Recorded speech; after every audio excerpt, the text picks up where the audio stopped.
With the Ubes tubes. Okay. Stanley Fredkin is way out of Arkham. Acquire radio trans. Okay. I have to go to the distillery.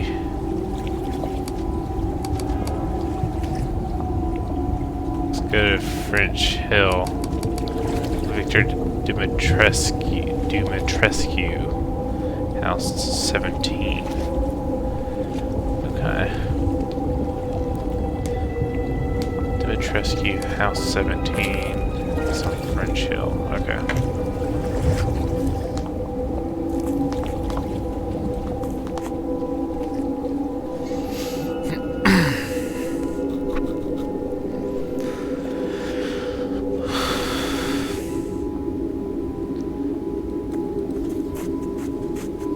House 17. Is there House 17? Right here somewhere. House. I don't see any house numbers. That's the thing. It's this.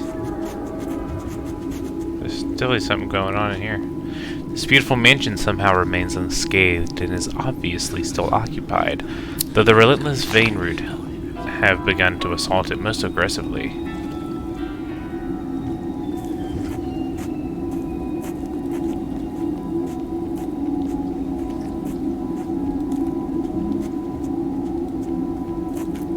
doesn't have anything to say. What's going on up there? Looks like a little shanty town. I just don't see any house numbers. I guess I can't go in there, but I can go in here, so maybe it's that house. The door is tightly locked, but there is a dusty button alongside, adjacent to a rectangular panel similar to a speaker. Ring the bell. A voice sizzles from the speaker. What do you want? I'm looking for a radio transmitter and conductor. I've been told you might be able to help. After a few seconds, a buzzing sound foretells the door being automatically unlocked. It is surprising to see working technology in this ruined town.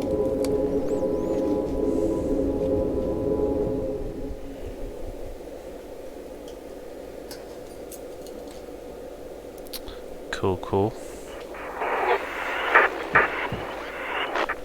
You see a middle-aged man with a strong aura of intelligence and discipline sitting next to some sophisticated radio machinery. He looks devoured by the effort he puts into these contraptions. May I ask who you are? I'm just someone in need of certain electrical components. Alright, someone. The only reason I am allowing you to interrupt my work is that you've excited my attention with your rather interesting request. Would you care to elaborate?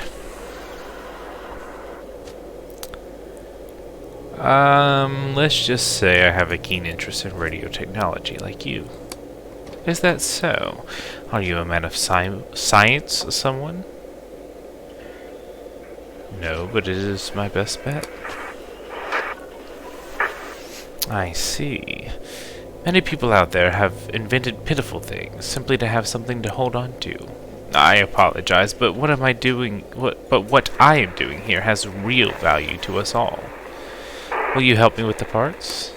Very well, sir. Your direct approach also suits the constrained time frame of my work. I may have a spare conductor on hand, but the radio transmitter is another story.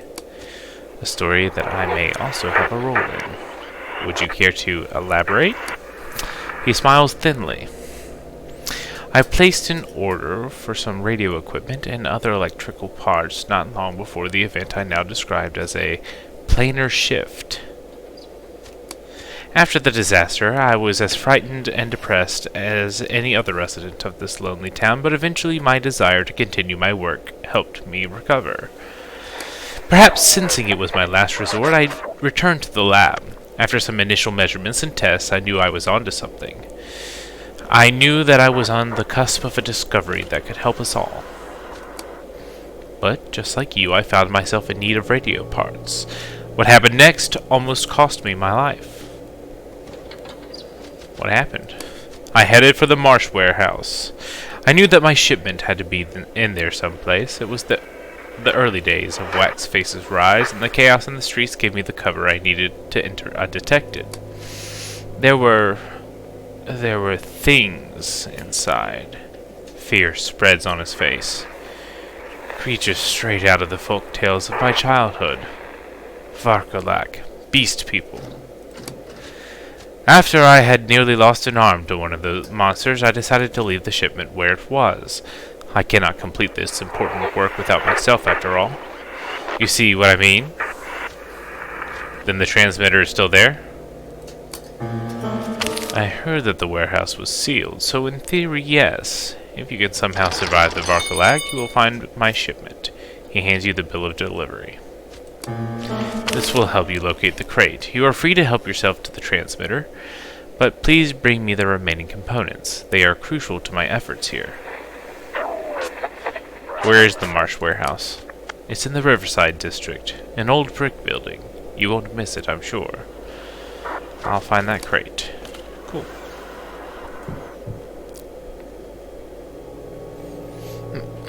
Are you getting any drop frames?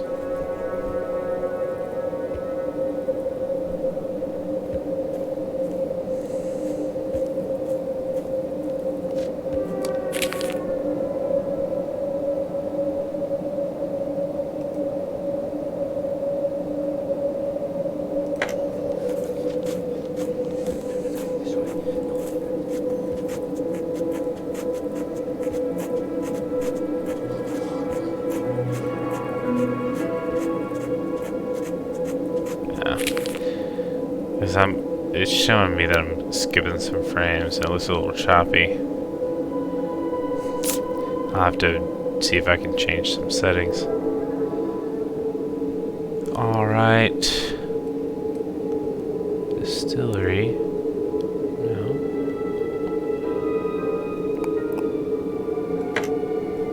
Riverside District. Oh, that's over there. Duh.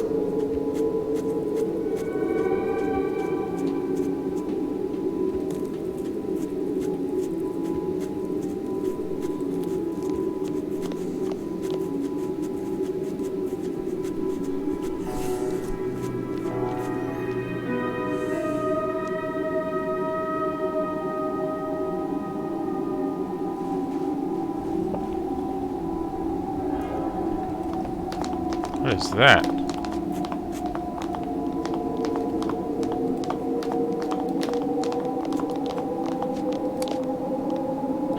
This horse carcass has started to bloat. It appears it was savagely mutilated before dying. His swollen eyes and the unending stream of tears sliding down his cheeks serve as conspicuous evidence of this burly man's ongoing despair. The carcass has begun to stink horribly, yet he stays put and shrouded in his sorrow. Oh God, you've taken everyone from me. Everyone. And now my poor Lucy. How dreadful. You have my sympathy, Mr. William is the name. But please forget about this incompetent, pathetic excuse for a man. Looks at the torn carcass on the ground. Lucy was more than a steed to me. She was a dear companion, and now she's gone. Yet no one hears my cries in this godforsaken place, and to think I was a policeman. Pauses briefly and hangs his head in shame, who couldn't even protect his own partner. She was irreplaceable, huh?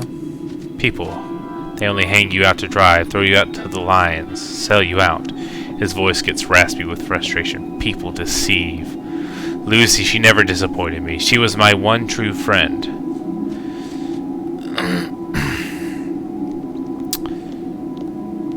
I share your pain. Loved ones are the only things that are left to us, whether man or beast.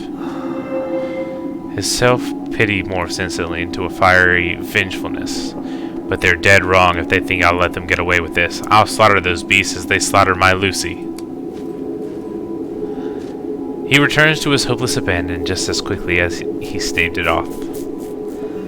I failed to protect her. How could I be so negligent, so selfish. Weren't you at Lucy's side at the time of her death?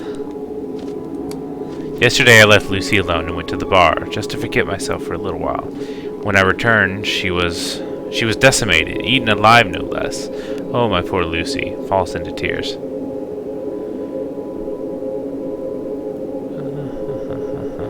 Did you catch sight of the attackers when you rushed to the scene? I wish I hadn't. He seems to be reenacting the gruesome incident on his mind. I started running when I heard Lucy neigh in agony from afar. Poor thing. On the way, I fired all my remaining ammo into the air.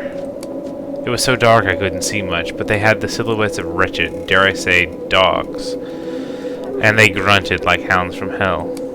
But one among their malicious pack was waiting in the shadow, a huge, hairless horror, whom I believed to be the leader. That abominable monster waited on his subordinates to bring him the flesh of my innocent Lucy. In a sudden burst of fury, I'll rip its heart out. I'll venture into that warehouse and compel that grotesqueness to pay with its life for the pain it caused me. Warehouse, huh? That's where I'm going as well. I'll be entering that place shortly and may need help facing that monster. You can help come along. Thank you, sir. I'm grateful. You look like fine gentlemen. I'll do my best to not disappoint you. Lead on. Alright, cool. Cool.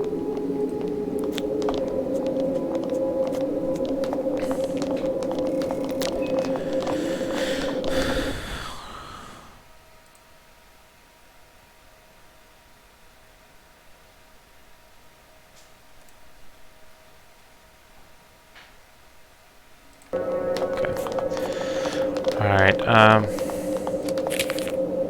oh, no, we were in Riverside. We want to go back to Riverside.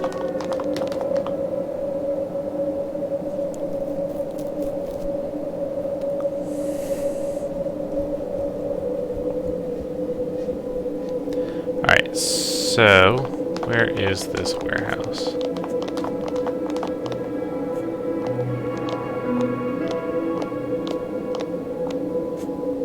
Oh, this must be it.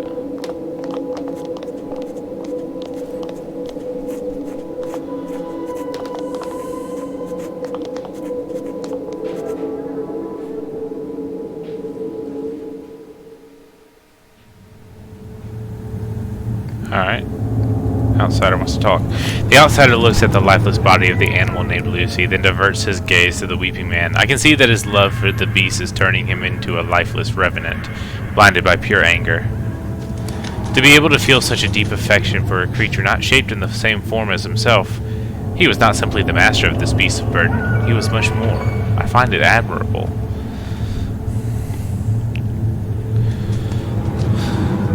This type of a bond is sometimes stronger than any other. Alright, let's see.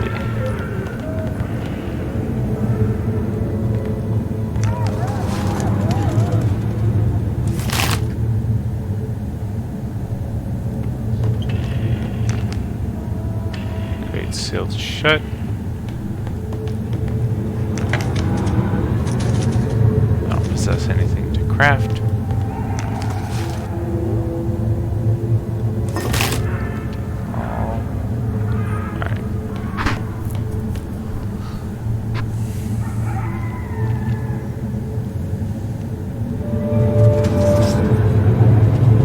Dark in here.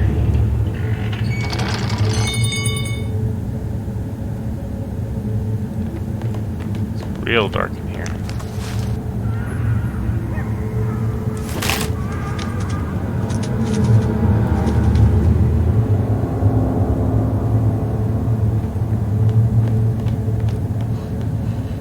Oh, that must be the beast.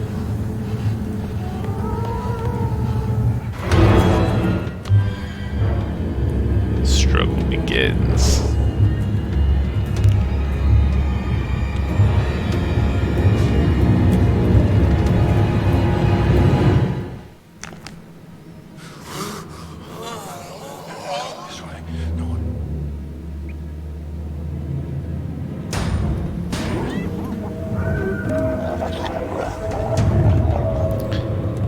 We can't see either.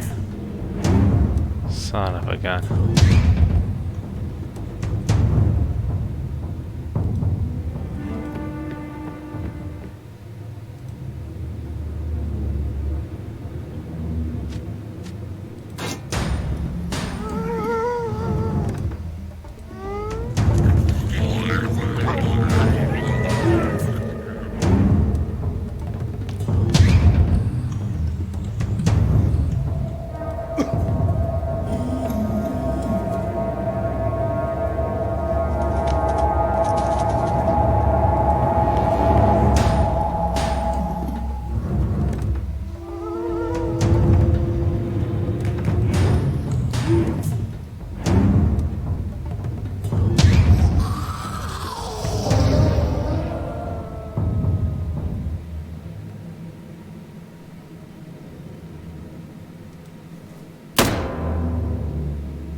Try shooting again. There we go. Actually hit him that time. Okay, that's something.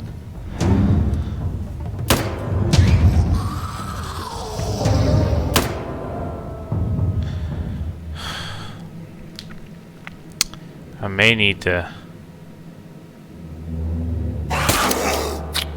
go with the melee. Bloodlust. The outsider is about to die.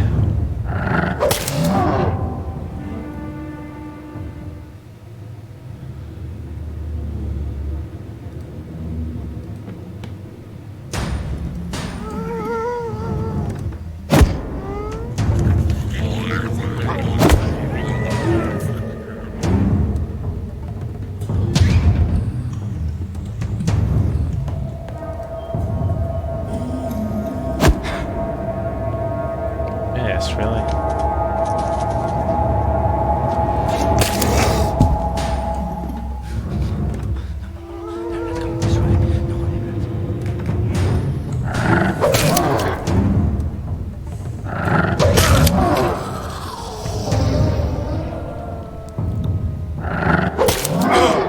Critical hit, good. That's good.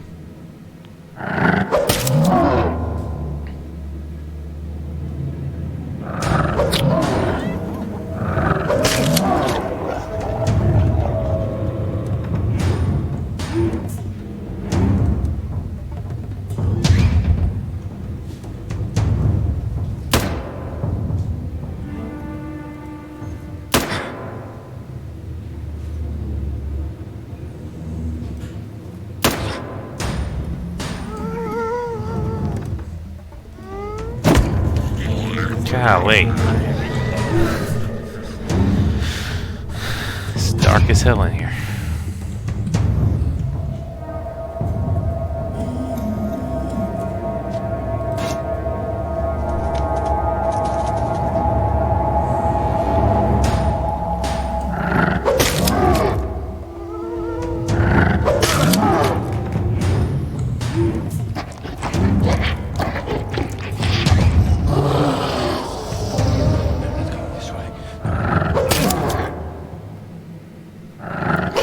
My character sanity is super low right now.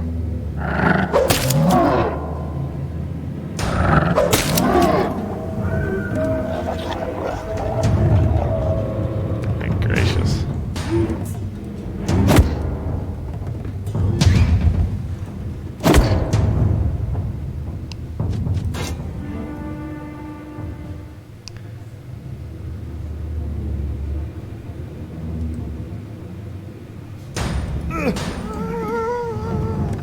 Oh my god.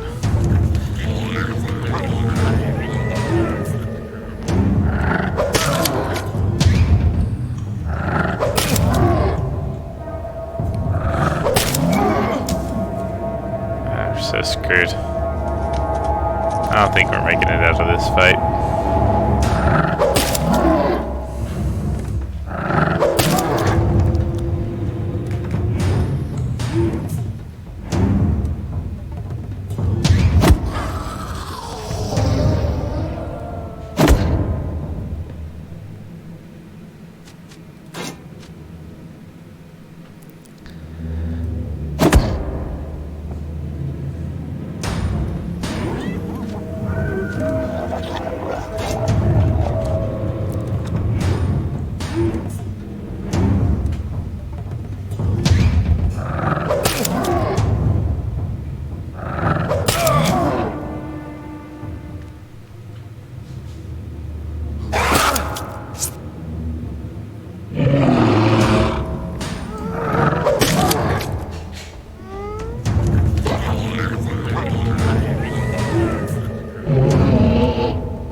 He's gonna kill me before... They're gonna kill me before I can get to the escape.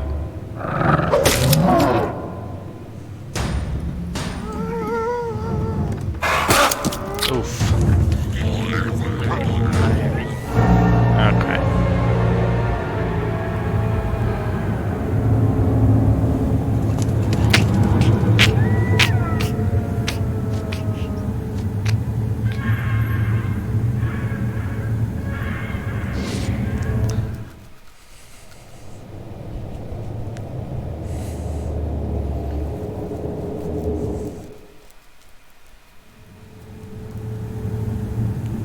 I may wait to do this mission here.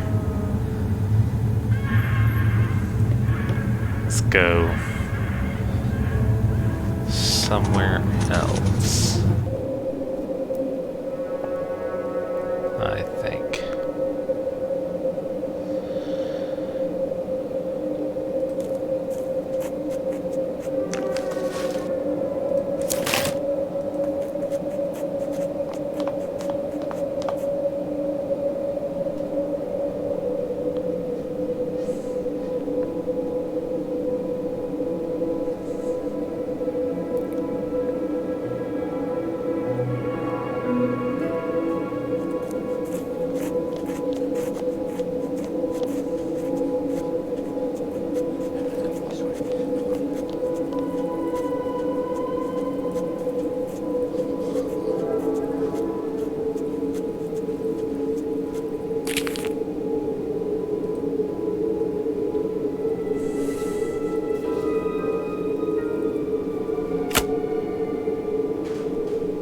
You have encountered a lonely, grieving woman. Will you approach her? Sure.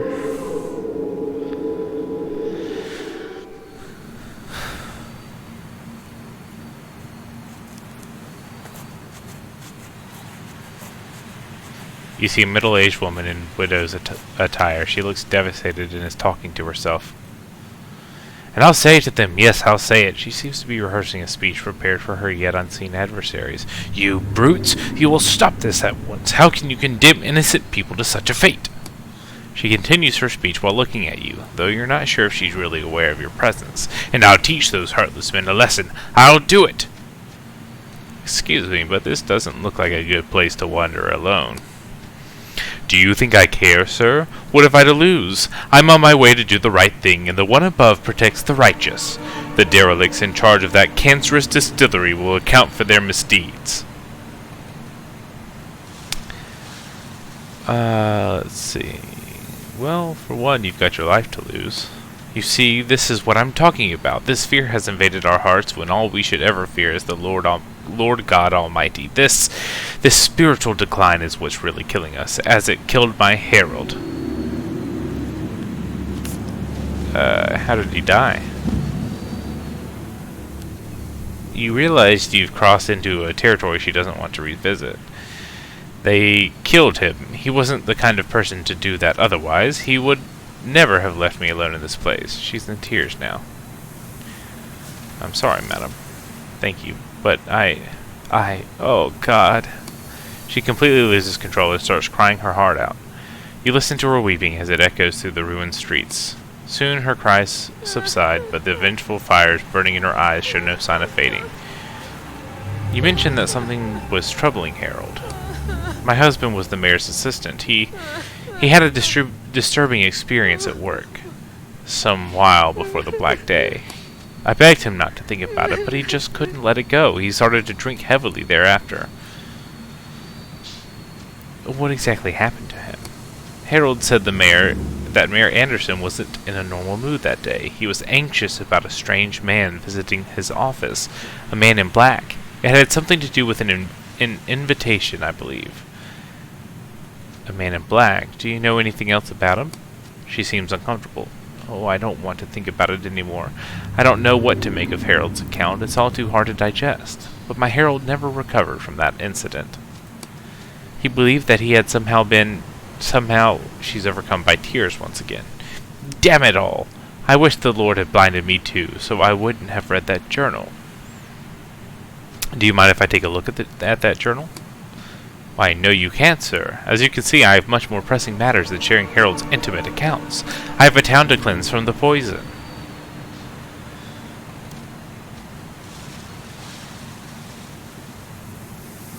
Madam, it's clearly too dangerous for you to go. I will prove to be more resourceful in this. She seemed surprised by your offer. You want to help me? I knew my prayers would be answered. Wiping her tears, she continues hopefully. Please, sir, stop them from serving this devil's poison to our town, once and for all. I'll wait for you here, praying for your safe return. I know you won't let me down, the same way I know that we are the righteous. We are, madam. Goodbye. Okay. Oh.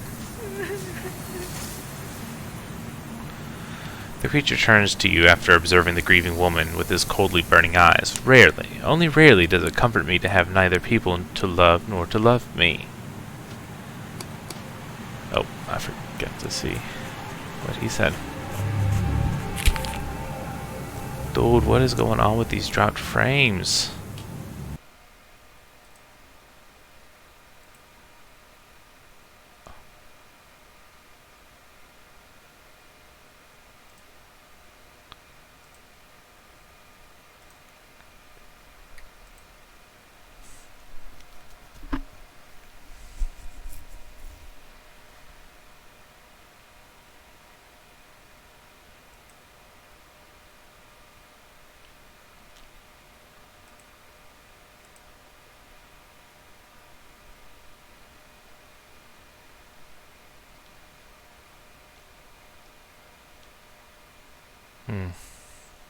So when I'm out of the game, it's fine.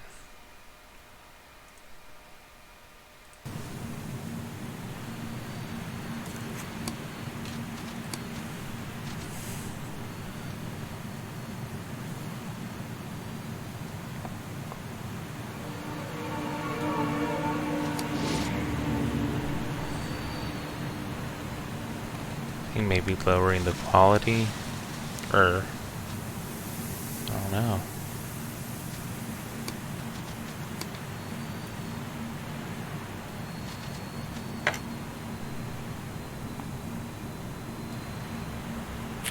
Okay, let's go back to the distillery.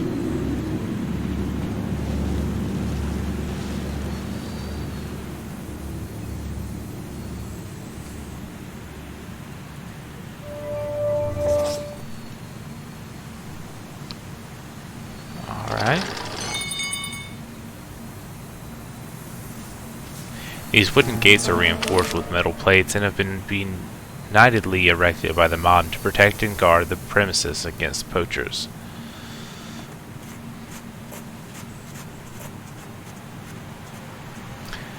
You see one of Waxface's men among the brutes guarding the distillery. The stigmata on his face indicates he's another victim of syphilis, one of the demons plaguing Arkham that does not have a supernatural origin. Seems like you're tired of living, pal, showing up at Waxface's distillery without notice. You got guts, I have to admit, but you know what they say. A man's gotta do what a man's gotta do. Made man draws his gun. I have to get inside the distillery. And I'm afraid I have to fill your tummy with 45 caliber lead slugs. He points his revolver at you. Wait, I have a proposition. What could you possibly have in mind that deserves my attention, pal? Sounds to me like you're stalling for time. You and your men deserve real credit for manning such an important post. Oh, really? And in what form will this credit actually get materialized? In the form of 56, perhaps? It's nice to see that some still do appreciate the importance of our duty. He takes the bundle of cigs from your hands. Now, you wanted to get inside, right? First, you gotta tell me what you're planning to do inside. If it's coffin varnish you're after, I can give you some on the house. Let's see. I need a certain chemical from the distillery. Richter sent me here. You work for Richter? Can't say I envy you. Go ahead, but I'm warning you, if production slows down even a little bit, you're dead. Waxface's orders. Alright, let's see.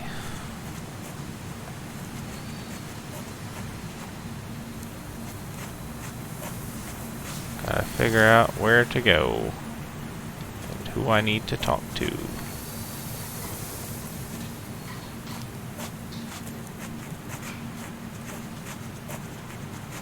Let's go inside.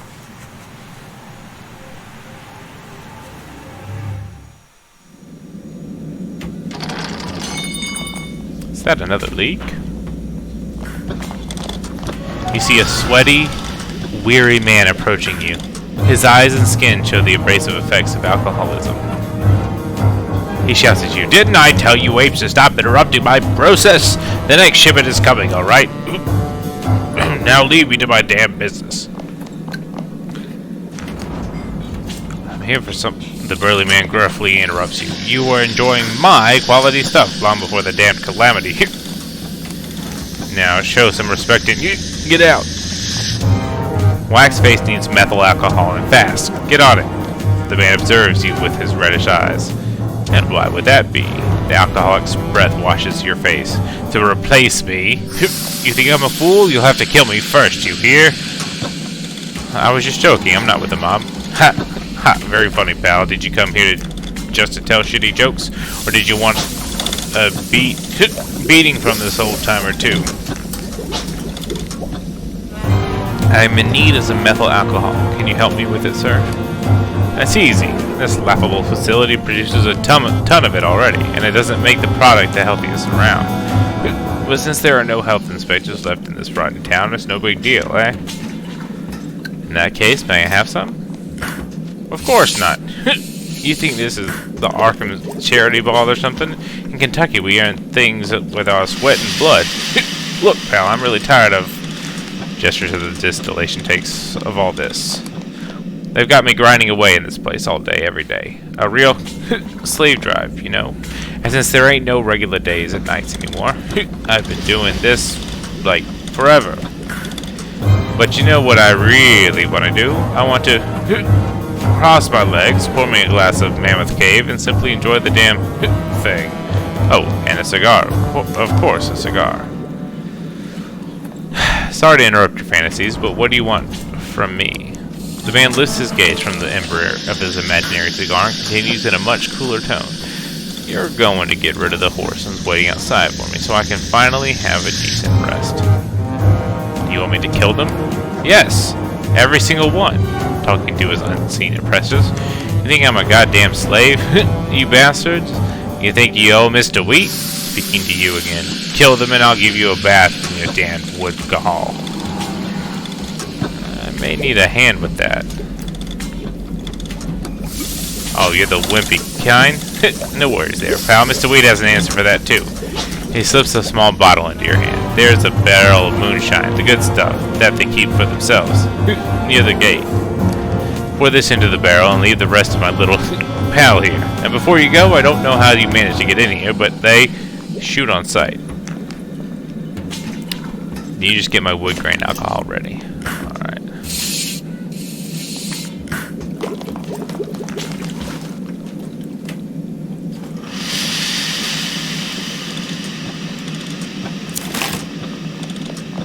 Okay, let's take a look here.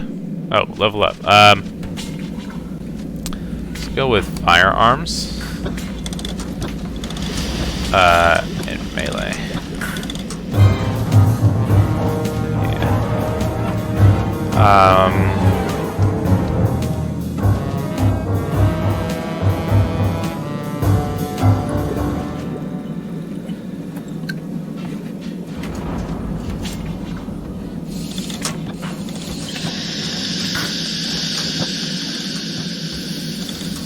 Get that one.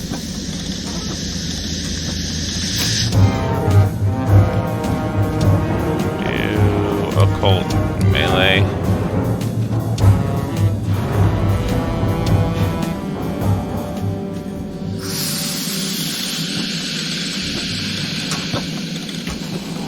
That point. Alright, inventory.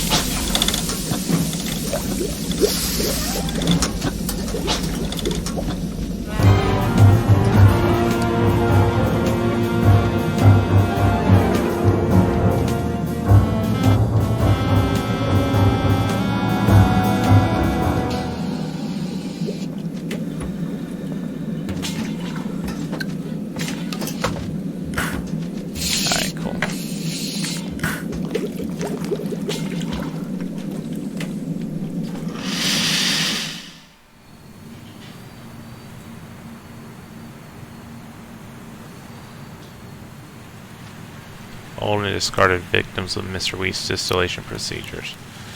Alright, so where exactly... Is that the one that they... Oh, there it is. Okay.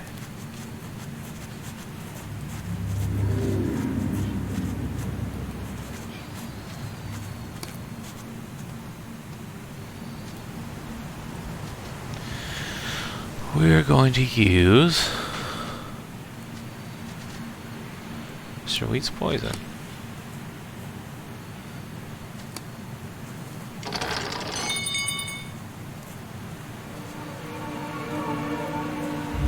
It's time to fill our quota, boys.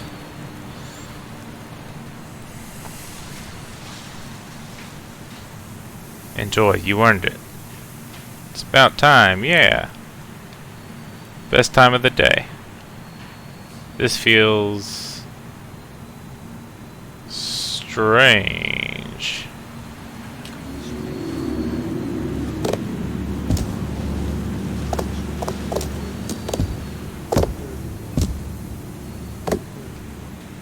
Cool. Makes things a lot easier.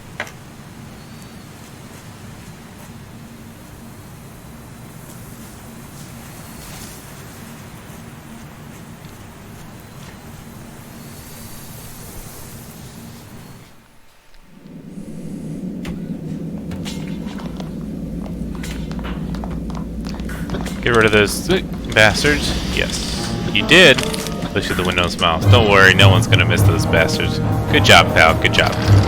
He retrieves a bottle of Mammoth Cave and some Cuban cigars from a hidden stash. Really good job. Now how about we both have a nice glass of poison, you and me. This is the best, you know, pure liquid gold. I'm in a bit of a hurry. May I have the alcohol? He presents you with a large bottle of colorless liquid. Here is your woodgall. Now leave me to my little holiday, would you? The old man opens his bottle and smells the liquor with a burning passion in his red eyes.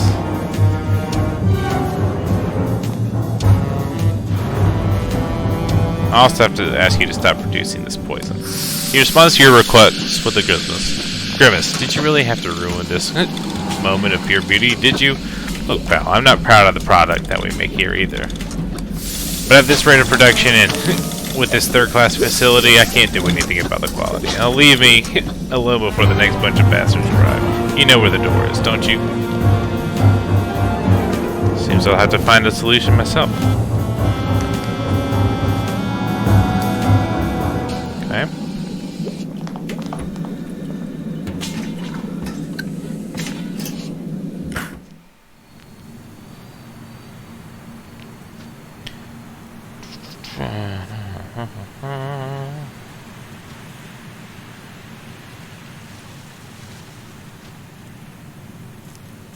Let's see.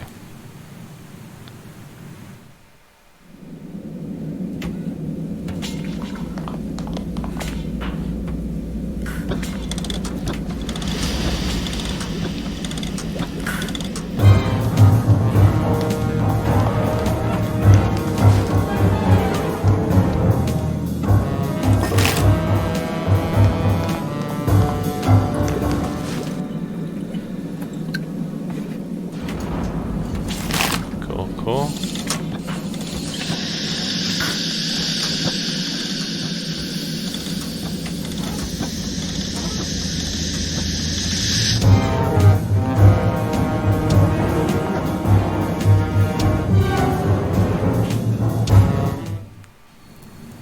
Nice.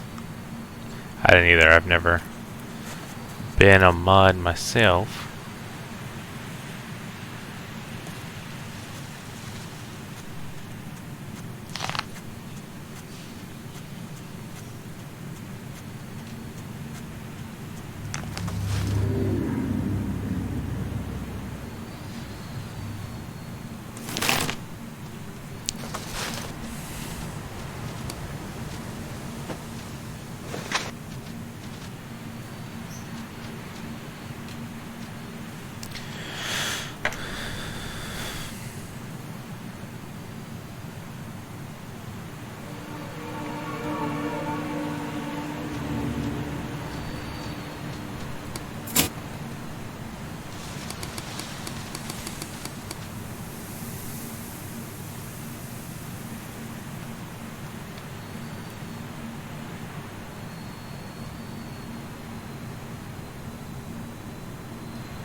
shall go back.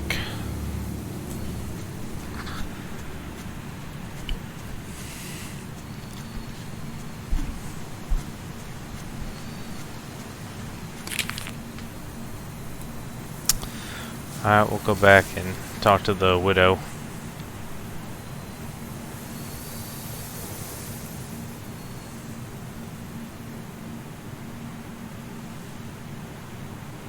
Uh-oh.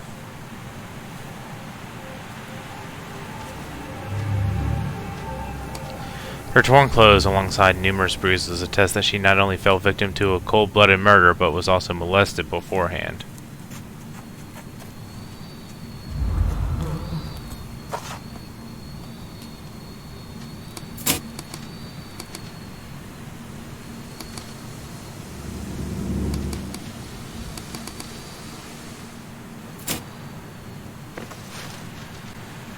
Let's see.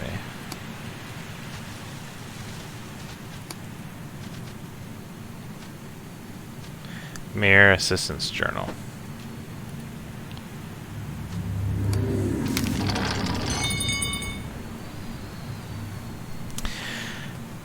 The first sentences of this page are scratched out.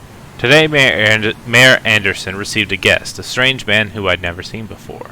He was tall, dressed all in black, and wore a bowler hat, and as I opened the door for him, I flinched away in shock. His face. How could I put this? He did not have one, or perhaps there was more than one, or he had a face which I am utterly unable to remember. Even the recollection of this first meeting invokes the same desperate unease as when it had just occurred.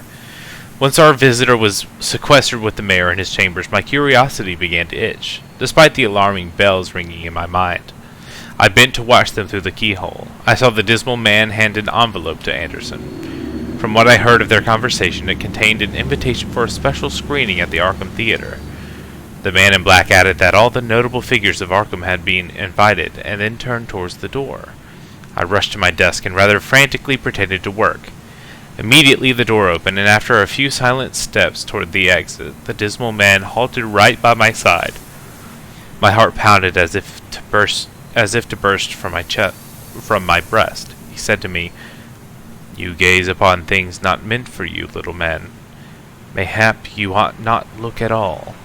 Why can I not expunge these words from my mind? Why can I not shake loose this gloom which rests upon my soul? Mayhap you ought not look at all. Interesting.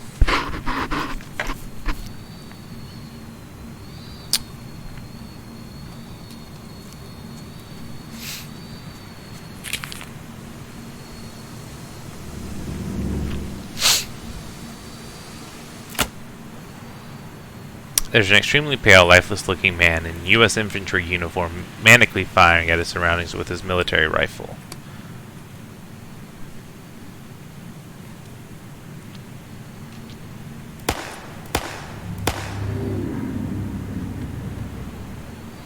That thing's insane. He'll kill us all. Duck, he's shooting again. You see an extremely pale, lifeless-looking man dressed in a U.S. infantry uniform, manically firing at his surroundings with a rifle, lost in some kind of nervous breakdown. He's shouting at the air in a haunting tone. Requesting reinforcements. They've got us pinned down in Zeebrugge. Ammunition low. He fires another round at his invisible enemies. Reinforcements, sir. The woman cries out in fear. We first thought it was the army coming to save us. Then out of nowhere, the bastards started shooting at us. God damn you, Haney's. You won't take me alive. He ferociously fires several more rounds into the air. You hear me?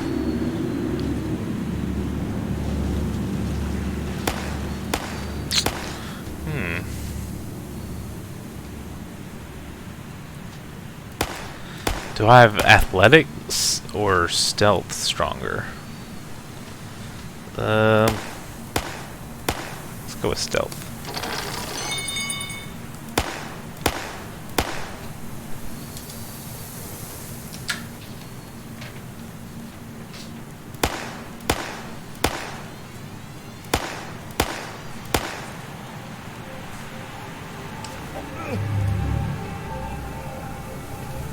You managed to take the rifle from the pale soldier's hands.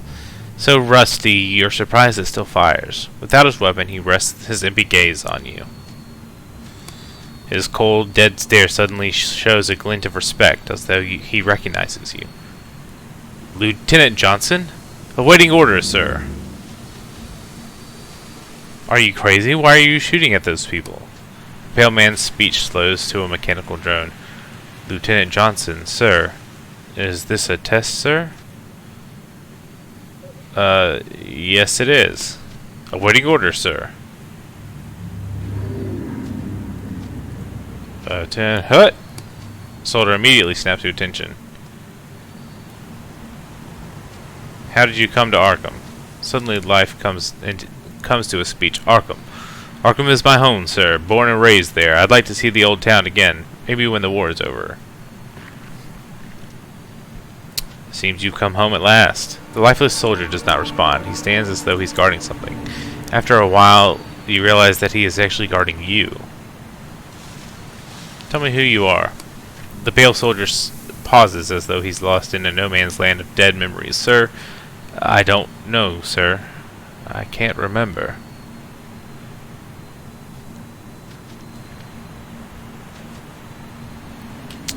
Let's see. Sorry to hear that. The soldier stays silent. He's staring at a battlefield which will devour him sooner or later. Follow me. I guess I can keep you in check. The lost soldier salutes briskly. Yes, sir. You sense he has found some peace in having someone to follow. Cool.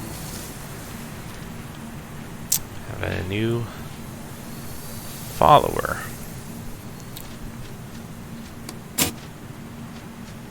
Let's do firearms, athletics.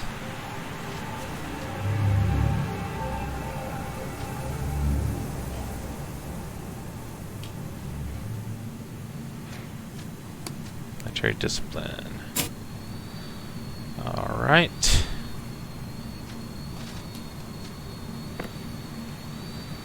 Oh, let's see. More. Do melee and survival.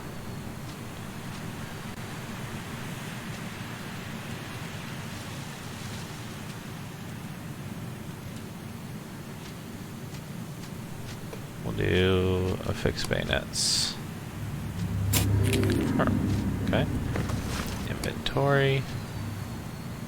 Oh, he's got a bayonet. Cool. Alright, good, good. Let's go then.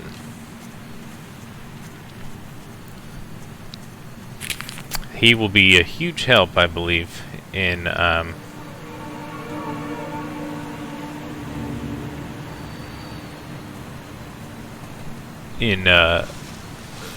warehouse, I think.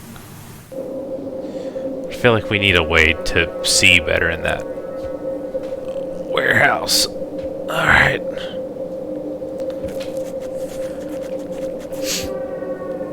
During your previous sightings of him, this reserved and spruce man, whose torpid and statuesque stillness lacked even the slightest gesture, let alone speech, now speaks to you for the first time. Forgive the churlish fashion in which I present myself, sir, but with all due respect, I must appeal to your discretion. I'm listening. If the aged voice beneath the expressionless porcelain mask was any more gentle, it would cease to exist. My mistress invites you to a tea party in our yard. Our house would be honored if you would be so kind as to join her ladyship.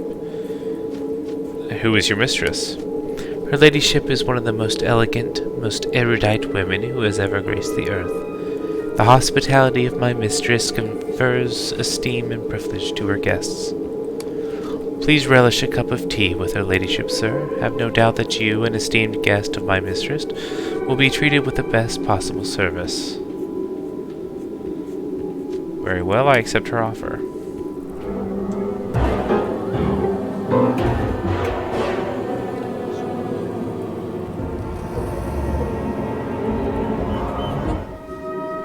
The voice beneath the expressionless porcelain mask speaks in a trustworthy fashion. Your tea is ready for service, sir. Where is your mistress? Her ladyship will be joining you in a short while. Please don't hesitate to start, unless you like your tea cold, of course. I'm not drinking that without meeting this mistress of yours. I believe I owe an explanation to you. My delicate and glorious mistress is known by the name of the Dreaming Baroness. Even though his porcelain mask fails to attest to his longing, his voice certainly does. She has lived out most of her mortal existence and has already set sail to the deathless cities hidden in the depths of the dreamlands. In short, unless you are also dreaming, your chances of meeting my lady is slim. But don't you worry, sir. I took all the necessary precautions. The tea that I prepared for you contains a sufficient amount of yellow lotus extract. How does that affect one? It enables one to see dreams of inimitable quality, not to mention that it considerably helps with the digestion. Those dreams aren't the shallow experiences of common sleep. They are profound, enchanting visions of other realities. My mistress, despite her dainty and effete frame which lies dormant in the mansion, indeed owes the activeness of her manifestation in the dreamlands to this very plant. Alright, drink the cup of tea. With the initial sip of the spice-enriched tea, a strange warmth comes down your esophagus to suffuse your stomach. I hope you relish the taste, sir. What does your mistress want from me? My mistress felt your presence in the dreams.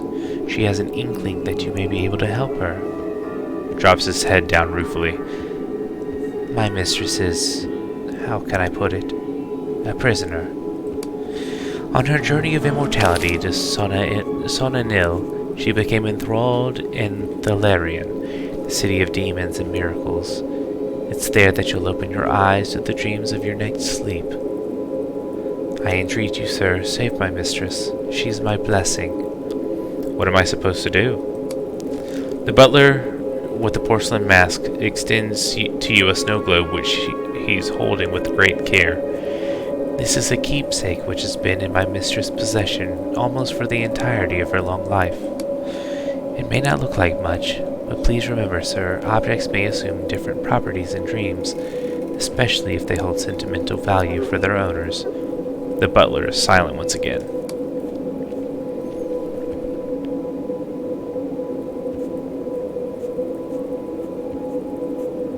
Okay.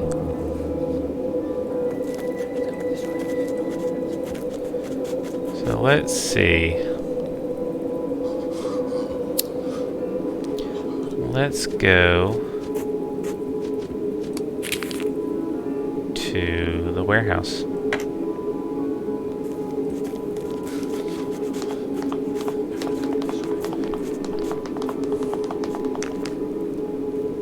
Vehicle's locked.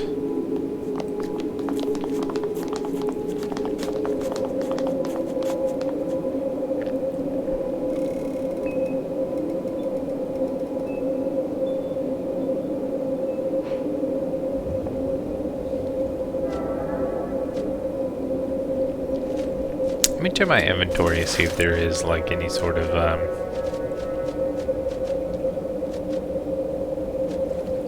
like torch or flashlight or something.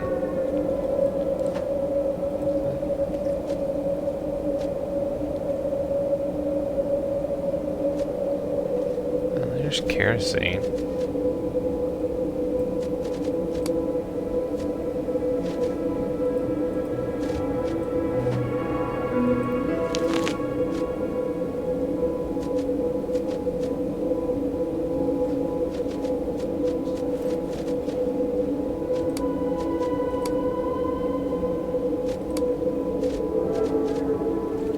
Not.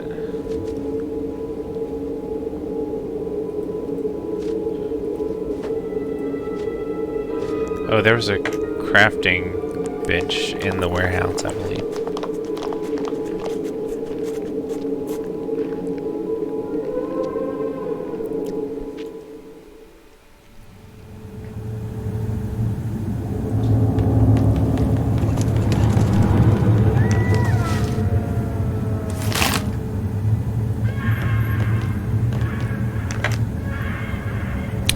possess anything to craft. Of course I do.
Sorts of goodies.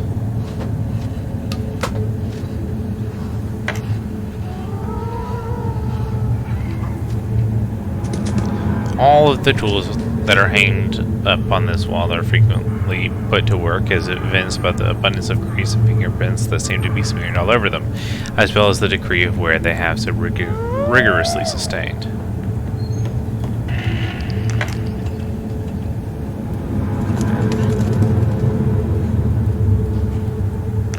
I don't possess anything to craft. I've got all sorts of stuff that I can craft.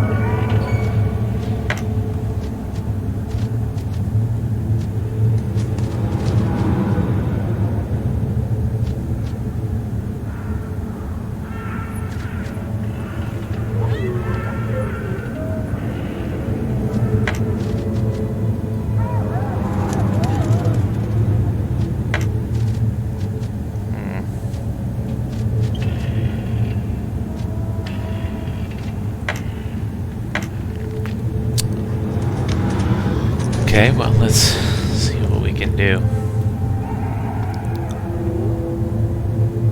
Sure. I don't have any, but go for it. Is there any way to turn the lights on here? That's what I want to know. Is there any way to turn on the lights? Exhaustion.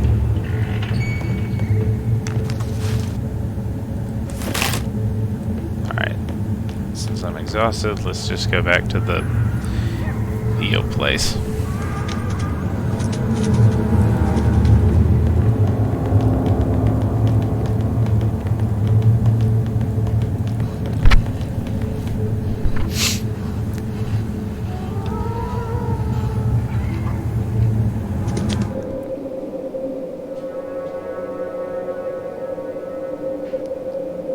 The old ale house.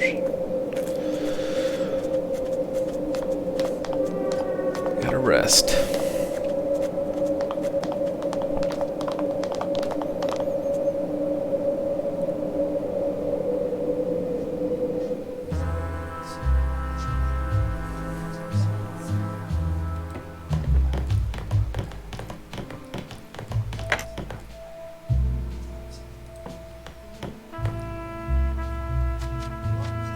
Want to rest in the attic.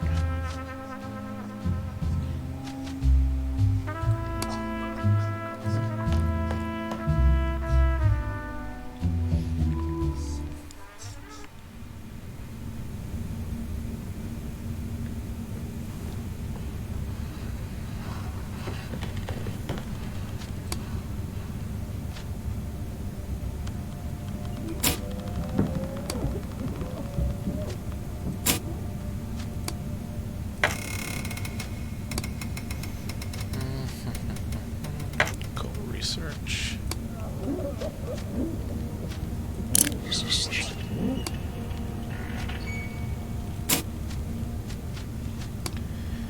He's going to keep watch and physical exercise.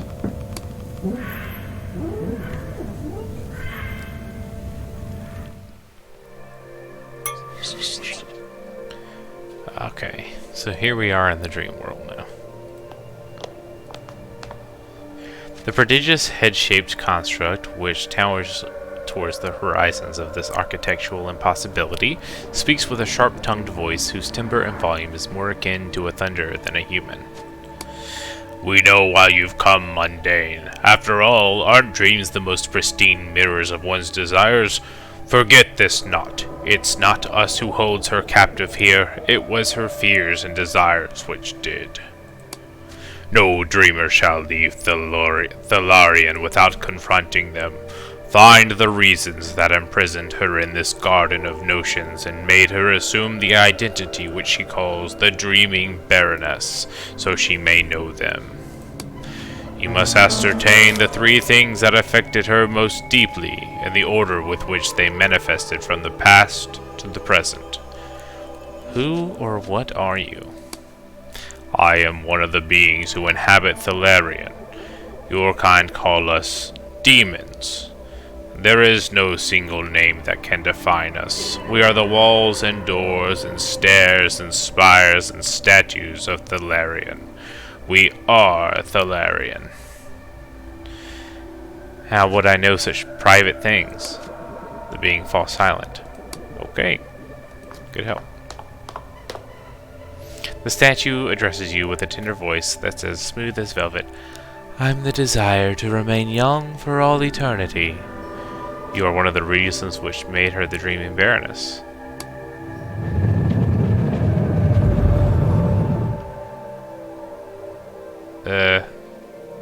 Okay. Madness. Schizophrenia, great. You have developed a mental condition, like most inhabitants of our little town. Each mental condition has both a negative and a positive effect. You will see that some of your dialogue options will occasionally be overrun by voices of madness lines. There is no cure to madness in Stygian. Great. It's wonderful. So good. Okay. But how... Okay. So this is the lady, right? The statue addresses you with a greedy voice that's armed with ambition. I'm the desire of obtaining money, fortune, and power. Okay, so...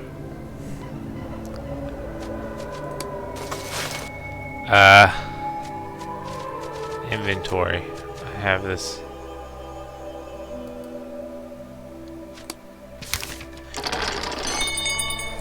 What were you looking at just now?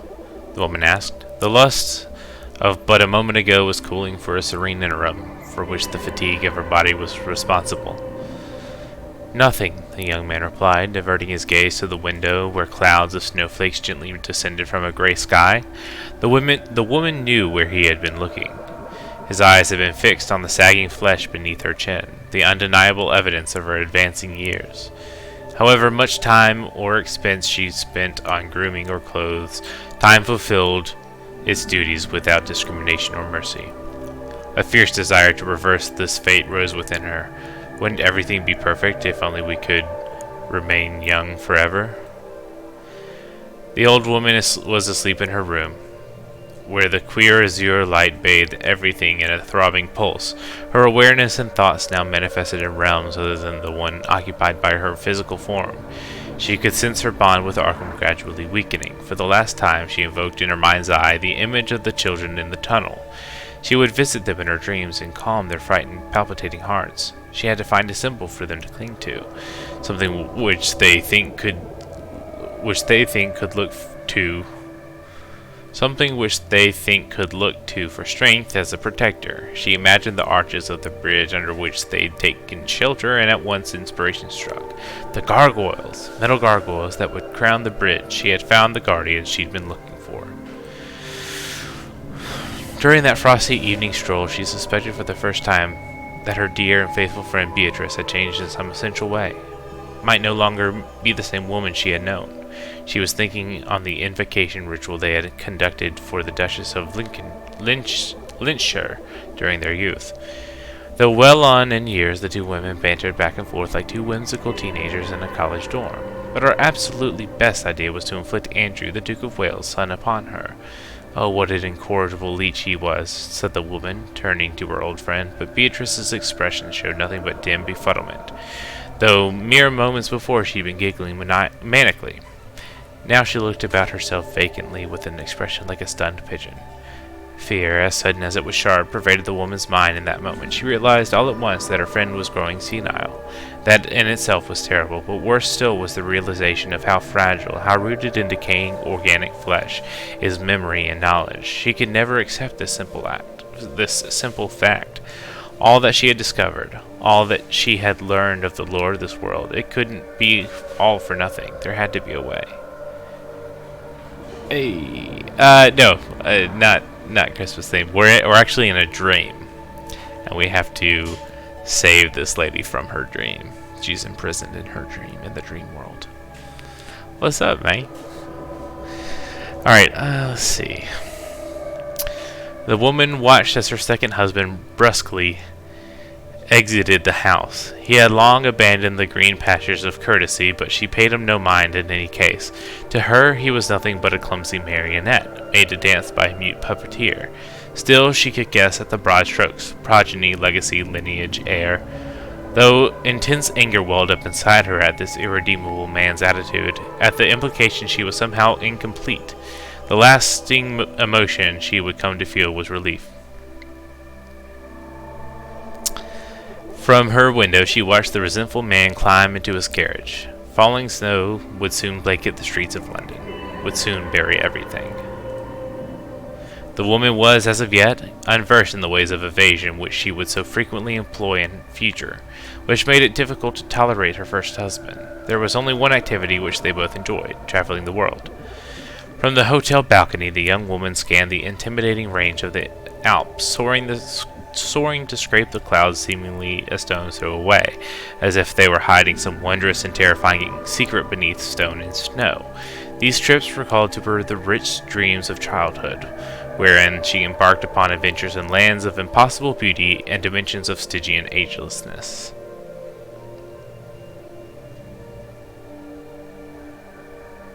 If I had anything to do shots with, I would do that. I may have some wine in the fridge, but it's probably Moscato. Goodness, there's lots to read here. My lady, if I am to suppress my emotions for you any longer, my heart must burst. Exile me, if you will, or punish me, but know that you've become the only truth of my life. To merely exist in your presence is love enough for me. The butler's words touched her heart, provoking a pleasant reaction both emotionally and physically. While they walked at a meditative pace through the snow-covered orchard, the woman held her tongue and reflected. As much as she valued the man's attention and loyalty, he wasn't the sole player in her love games, but that he would prove an extraordinary comrade she was absolutely certain. Okay, that's all of it. So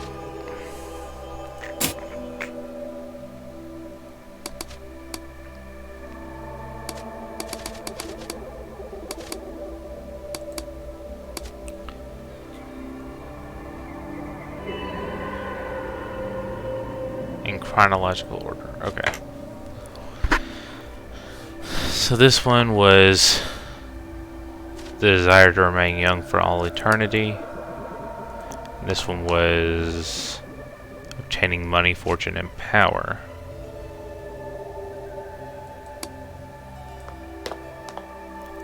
Desire of bearing progeny and reaching out to the new generations.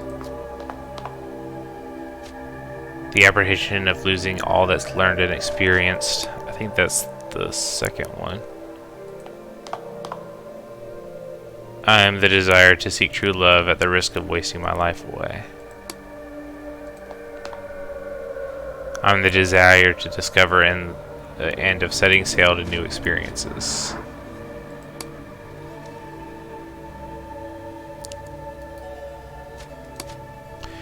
And there hangs the clock that could be seen from every spot. Oh, hunger, great.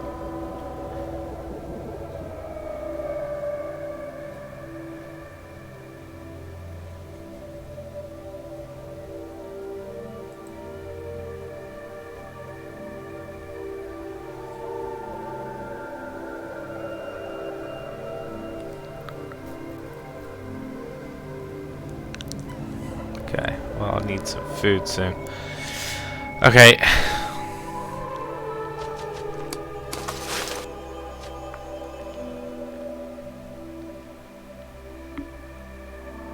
Turkey breast.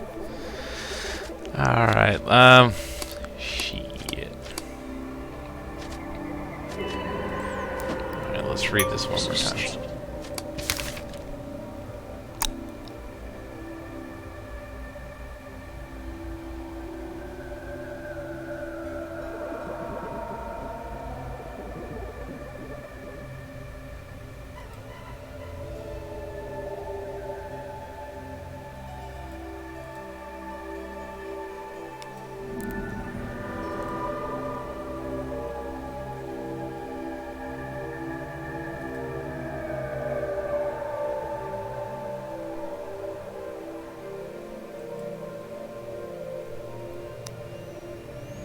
Alright, I think I'm gonna go with traveling first.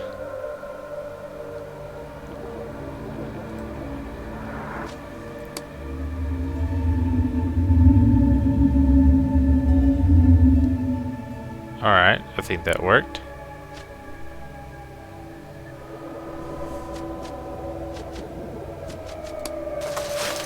Now, let's see.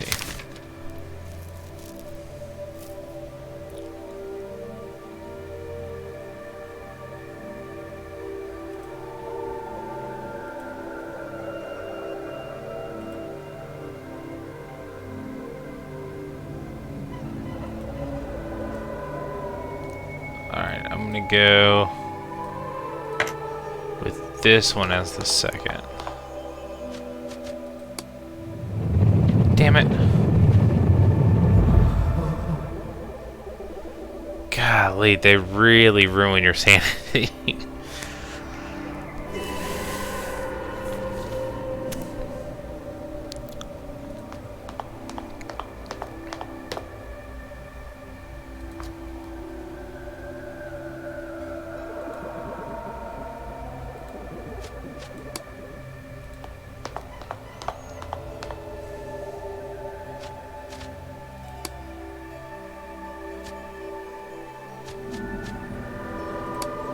Yeah, I read that one wrong.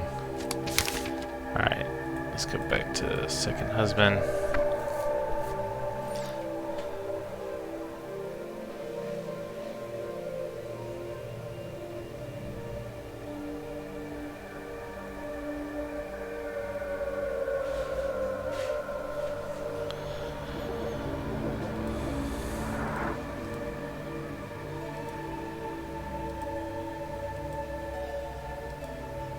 Alright, so this was the first one.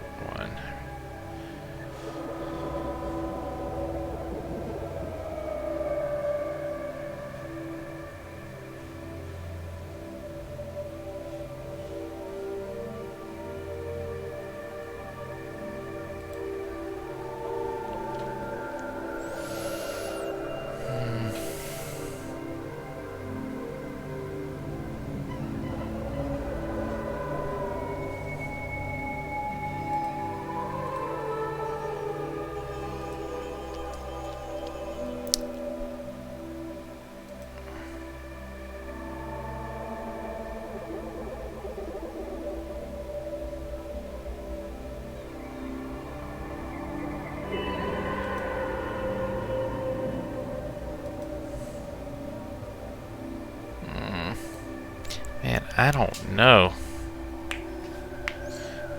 Yeah. But at the same time, it wasn't technically an intended feature, you know?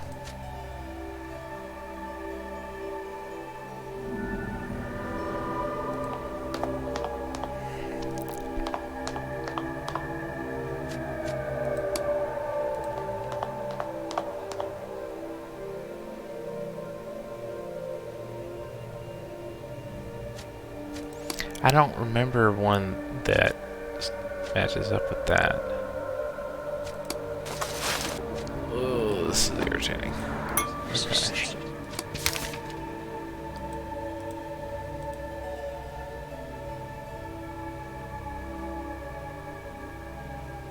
Just traveling.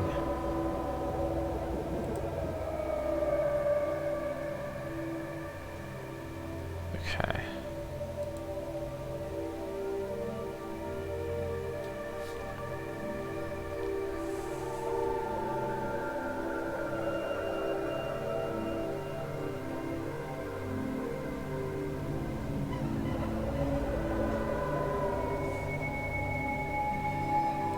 I think that's the love one. That's the age one.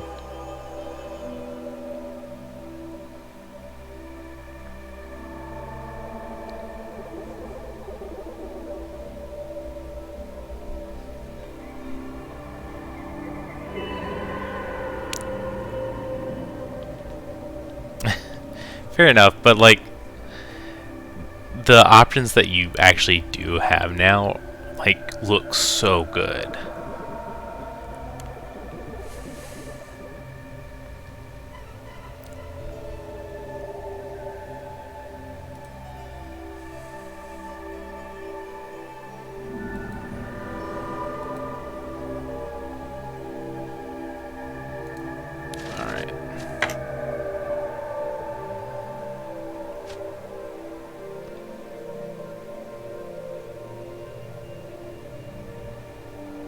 Let's try. I'm losing.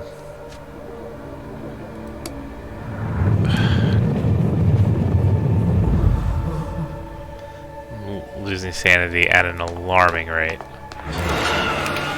Mouth of Madness. What does that mean? Okay.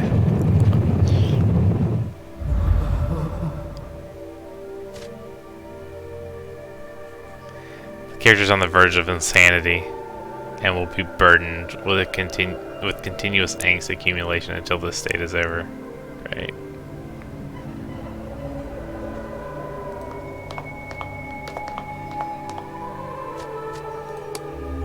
Okay. So it is that one.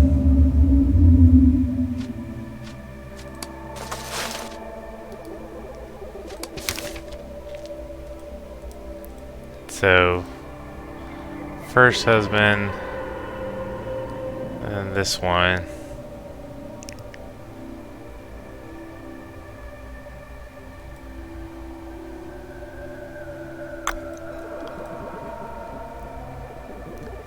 Then,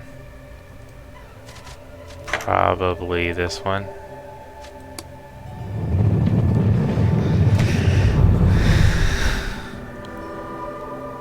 Do I even have any more sanity to lose?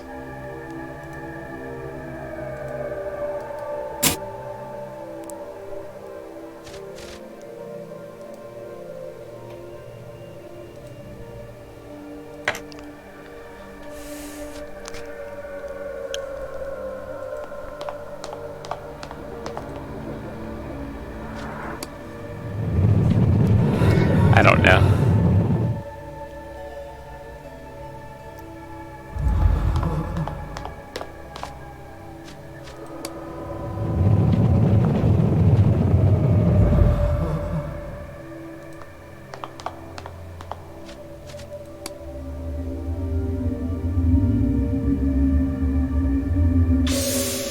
Oh, okay.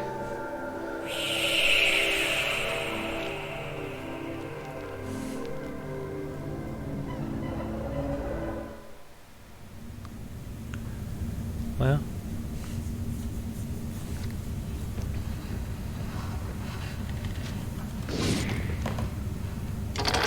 When you wake up, you realize that you don't remember much of this feverish dream. The only thing that you can trace in your mind are the following words that seem like they belong to a forgotten song. How can you reach your destination if you don't know why you took the journey? Thank you, traveler. Okay, cool, cool.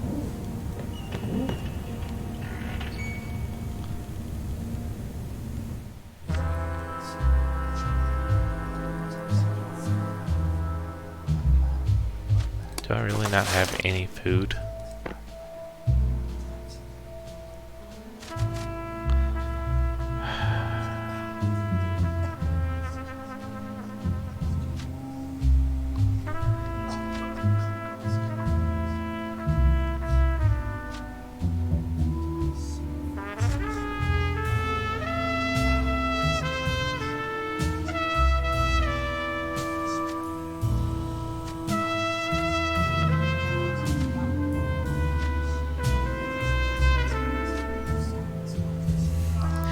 I don't know.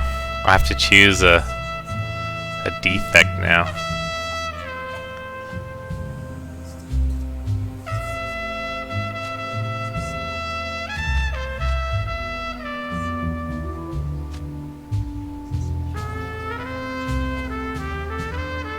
Alright, I'm gonna go with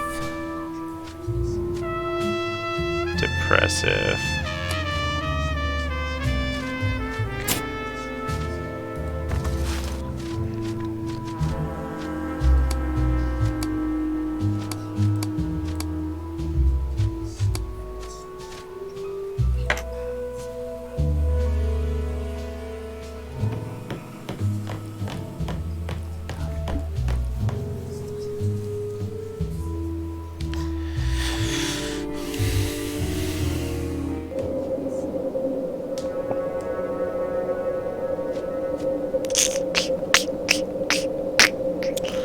Alright, so now let's go to the drugstore real quick.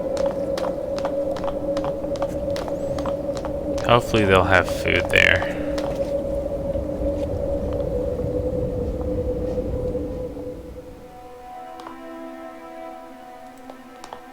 I do need to talk to him anyway. Alright, I have the methyl alcohol. You do! That's surprising, but I'm not going to question your methods, my friend. We all have our own ways of getting what we need, isn't that right? Did you see that? Because of my madness, there's something hiding behind that. What? Did you see that? What the hell's going on? If I recall correctly, what you really need is formaldehyde, yes? I think I can arrange that. I possess the required knowledge, but do you have the privilege of utilizing my services? That is yet to be decided. Very spooky. What do you want in return? All I ask of you is a small favor.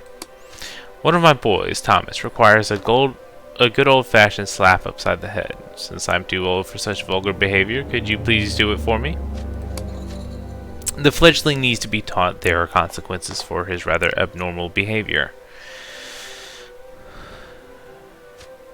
Why don't you get your brood to punish him? They tend to go a bit overboard with requests such as these, if you get my meaning. Alright. Thomas, come here, my child.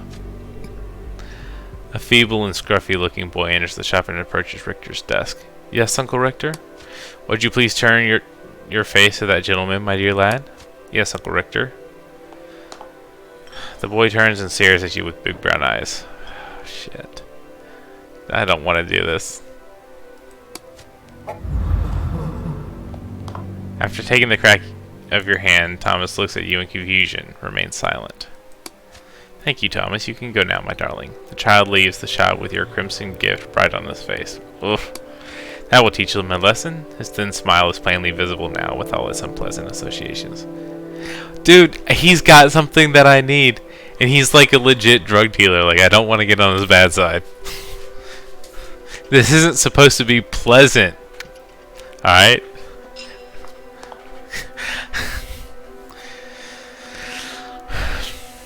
Alright. My formaldehyde. Richard finally takes the methyl alcohol bottle from your hands. My science serves the needs of men once more. He smells like a serpent while giving you a glass container full of a lurid green liquid. I wish the best to you and your fetish. Alright, goodbye. No.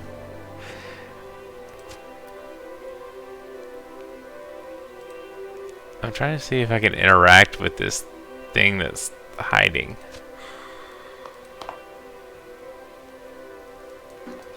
I don't think that I can. Oh well. I think that's just a side effect of my madness.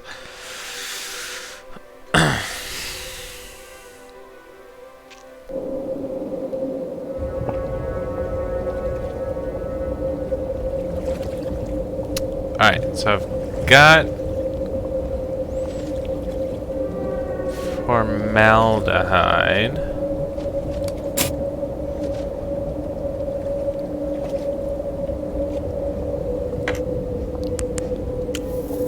Let's go check in with the dream lady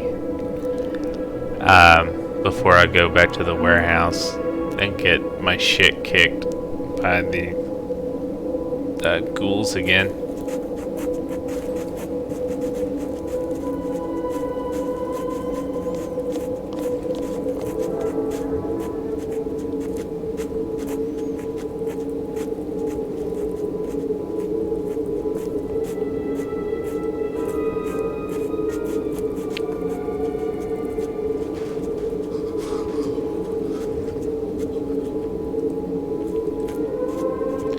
Really?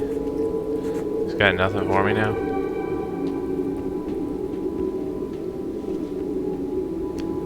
Oh yeah, I was gonna talk about getting some food.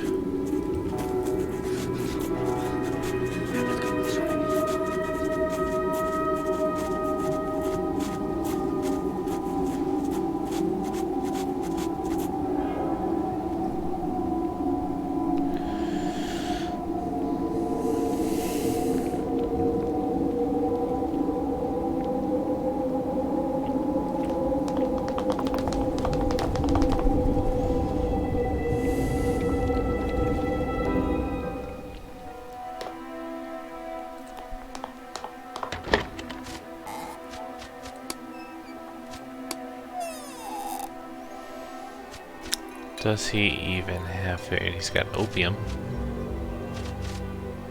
Formula for powdered cocaine, bandages, laudanum.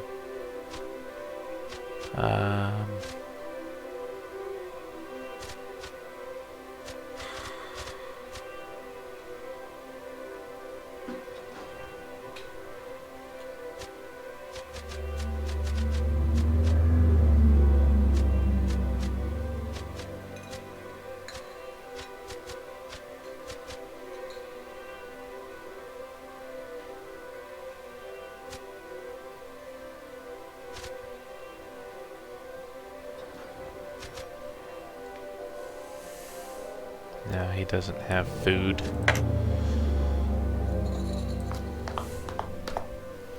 There are a couple other merchants, though, that I might be able to find. See, there was a dude somewhere.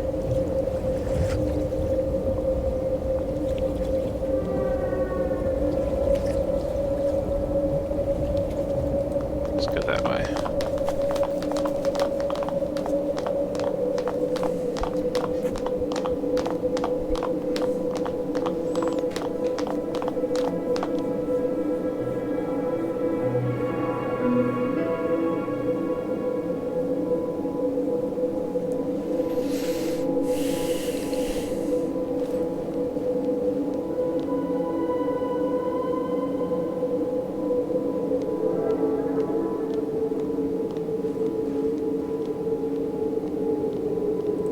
Alright, let's talk to that guy, see what he's got.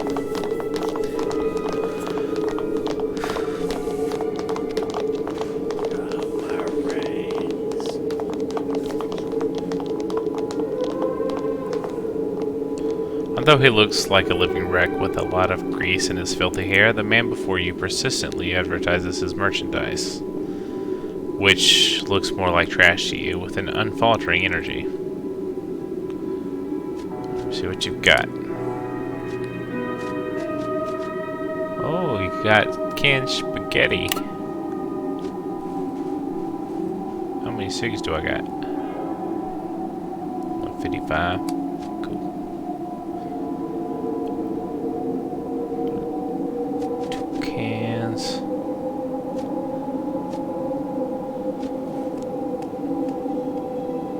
Is that all he got? It's the 2 cans of sketty. I'll take it. So I need some skitty. Alright. Well, then eat something. Alright. I ain't your mama.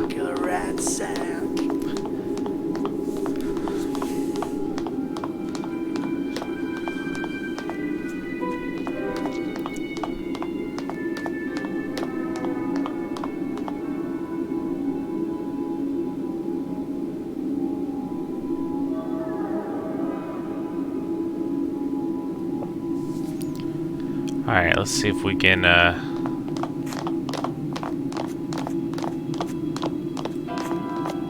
take on these ghouls now that we've got more people in our inventory.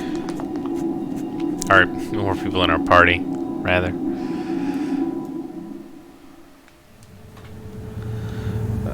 Okay. I need to look through all these places, I believe. Yeah, I looked through all of that. I looked through here. Did I look through here? I'm sure I did.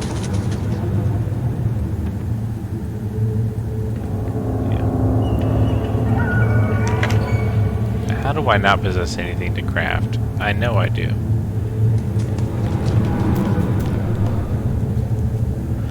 Alright.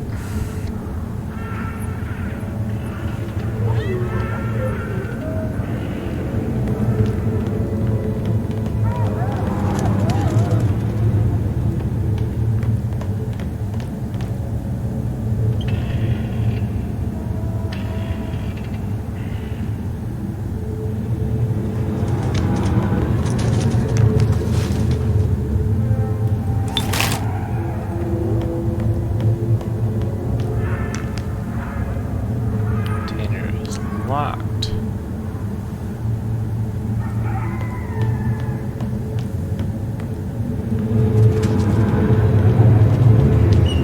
What? I was sleeping? For how long? I was just carrying this crate. I have to go. He's about to get killed.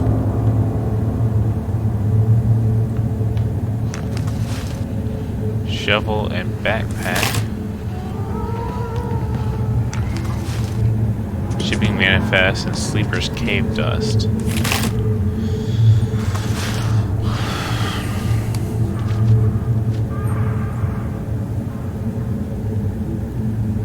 I've got a survival recipe for mystery meat. Cool. Alright, let's read this.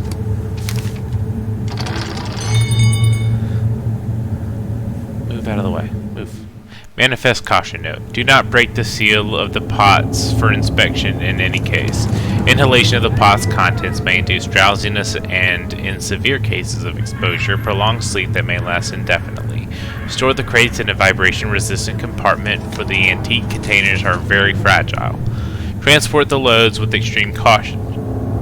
Dear Baroness, I sincerely hope that after enduring great rigors and witnessing an unaccountable phenomenon concerning a fellow colleague of mine, I will have finally managed to deliver to your hands this cave dust, which is rumored to have put 7 Christians to a sleep that lasted 309 years in a cave near the vicinity of Ephesus, during their voluntary exile to evade the tyranny of then a still pagan Rome. I believe that the veracity of what befell my colleague will provide you a clear picture of what you now possess is well capable of, and in that, I reckon it was the dust that leaked off one of the broken pots during our voyage which put my colleague into a deep slumber that he's still in, and from which he'll probably never awake. Be wary, madam. For whatever reason you wish to exploit the substance of mysterious properties, do so knowing that you may never again wake up. Interesting.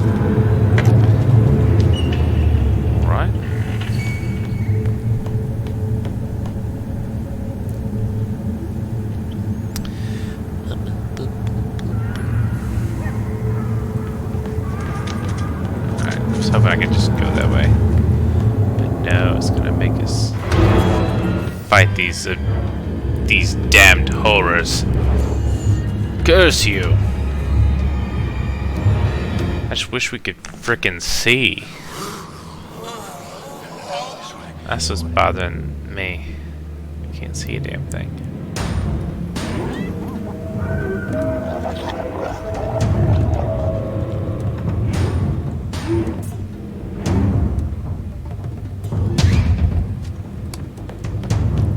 Cover, and we're gonna focus.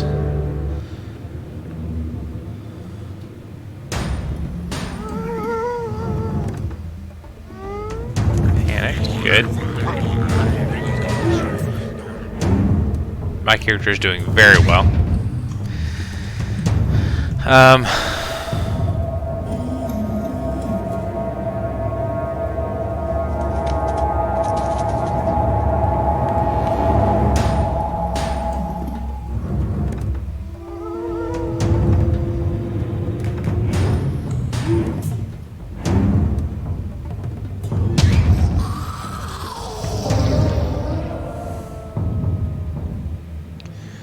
I guess we'll go for this dude.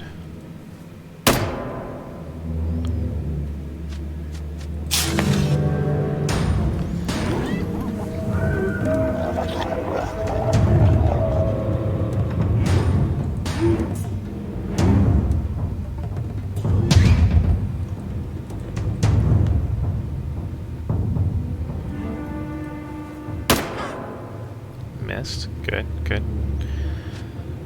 Defend.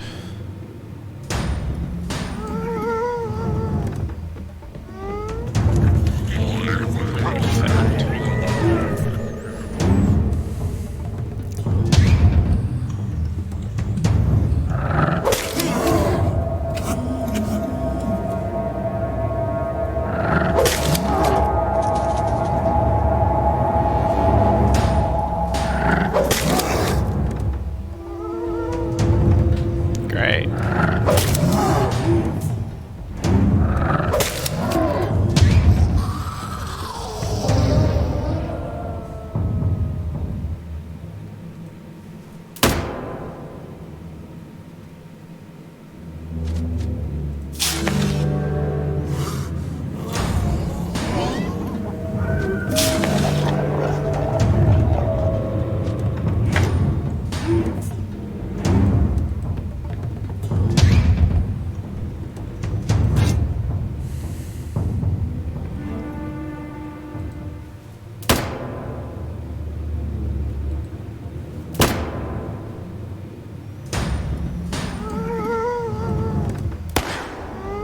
Damn.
Starting to take me off. Not being able to hit these people.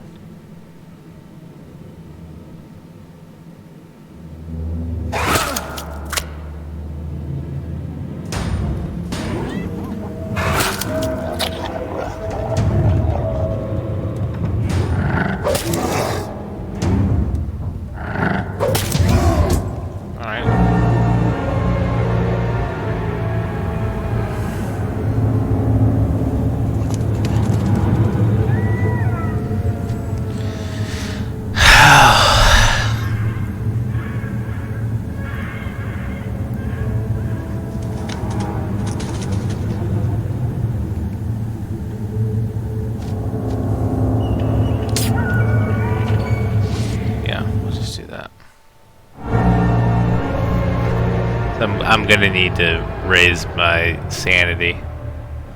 I'm gonna have to.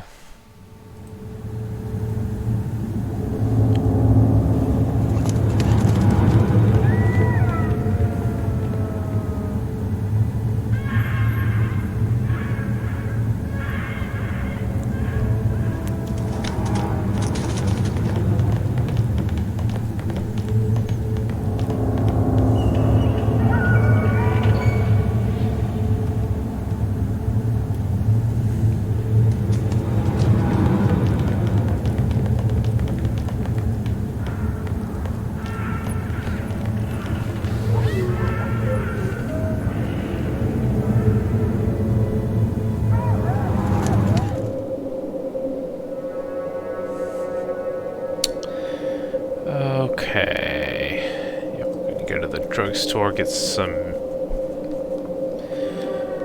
nerve tonic.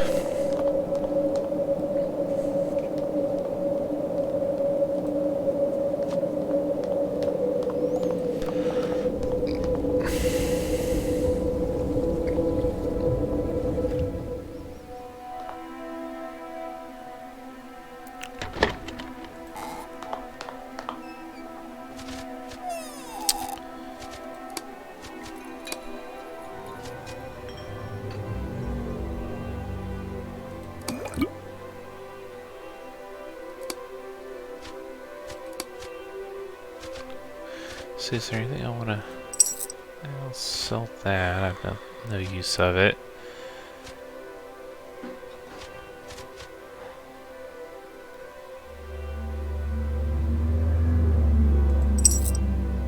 We'll do that.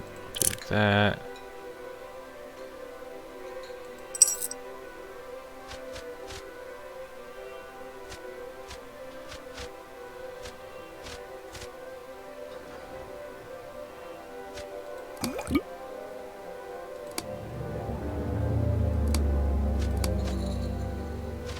And we'll throw in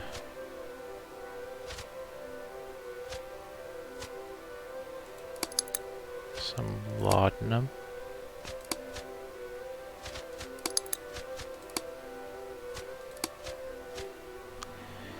And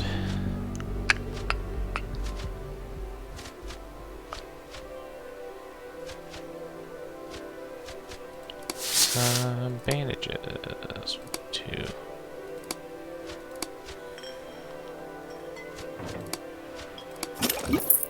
Deal. Alright, let's use some of that nerve tonic.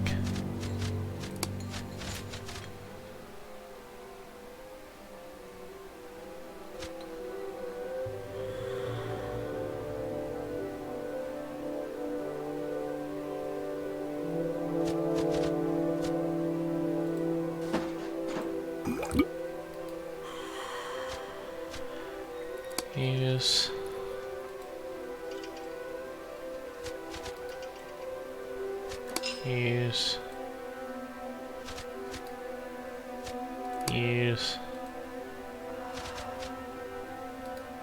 and use. Uh-oh. Damn, there's just no wedding in this game. Oh boy.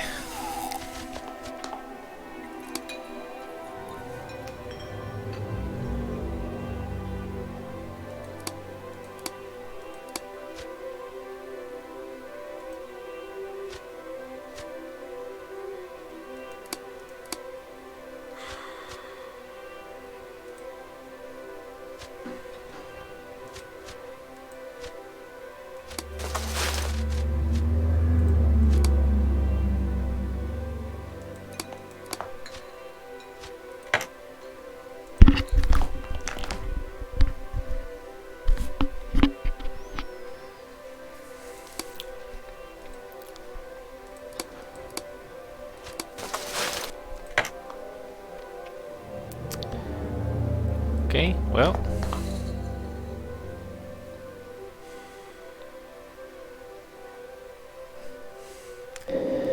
Helped my character's madness, but now he's addicted to that shit. Oh my god.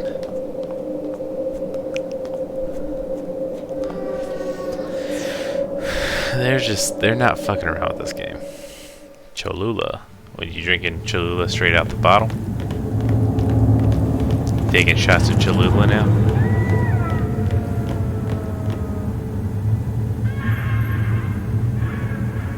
What is that emote? Is that a duskgasm?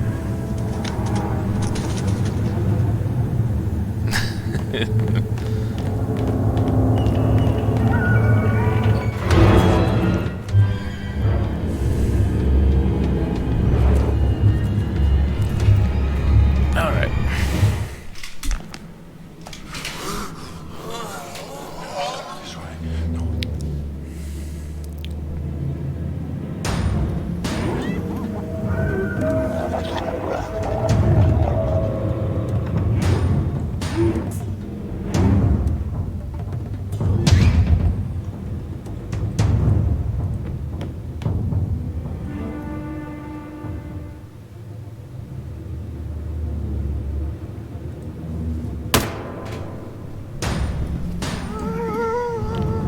What's really rather unpleasant.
It's just part of the experience, babe.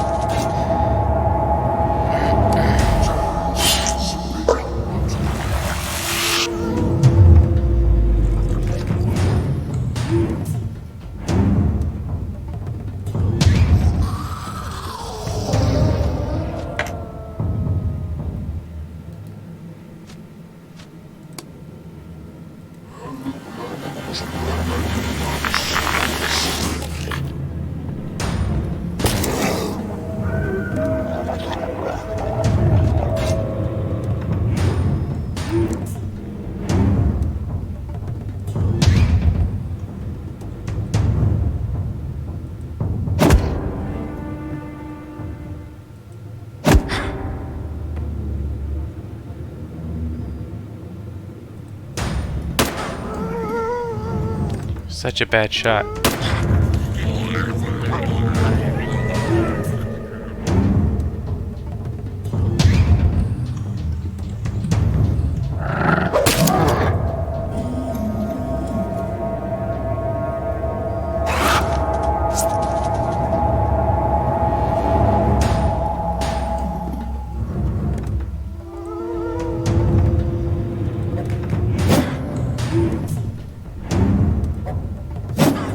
Seriously, dude?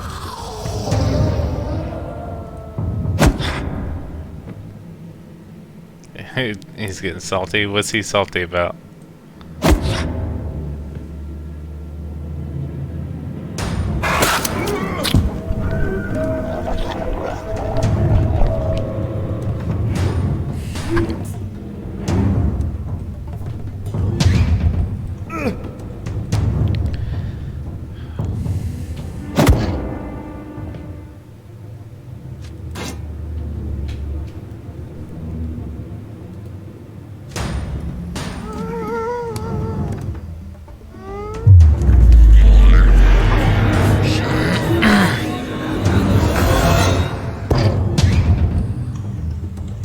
it. And is he getting one-shotted most of the time?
Finally, one of them's dead.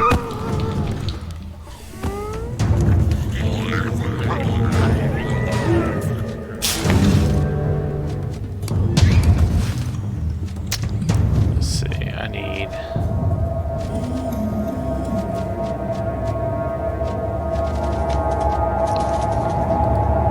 bandage.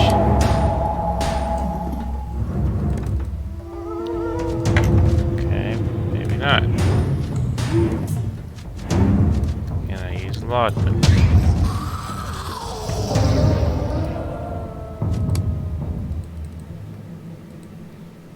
Never mind.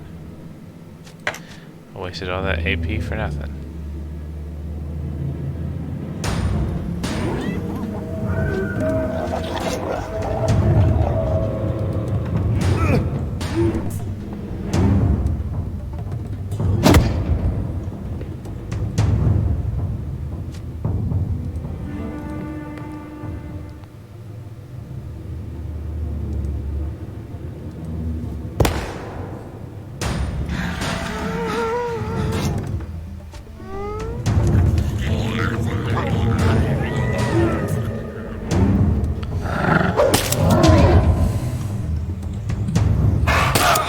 Damn it! Alright, that was going much better though. I just gotta hold out. I just gotta hold out.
I don't know yet. We'll have to see.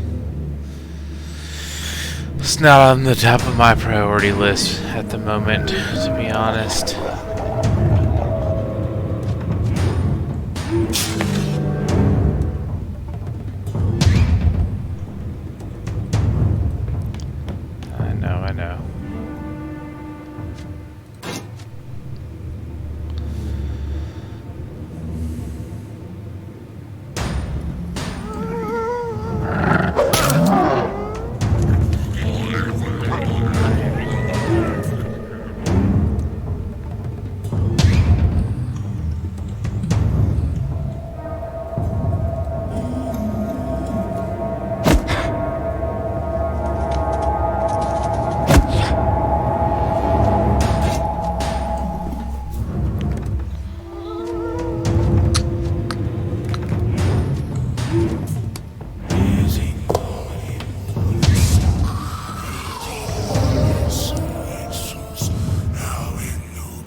I know. I know.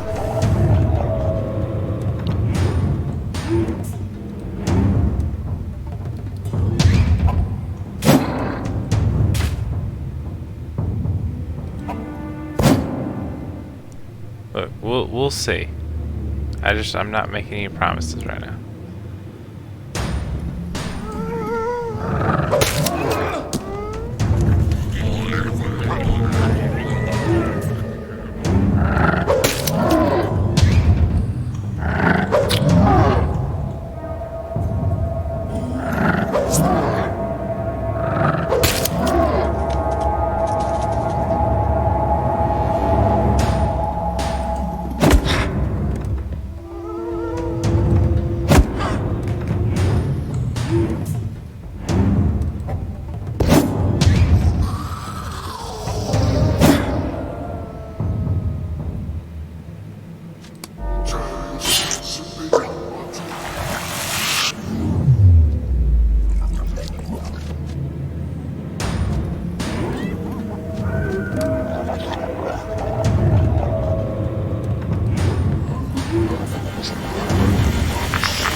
Yeah.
Get through this.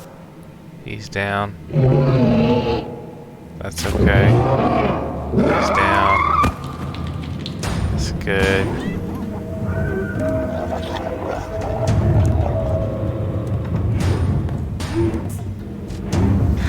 escape.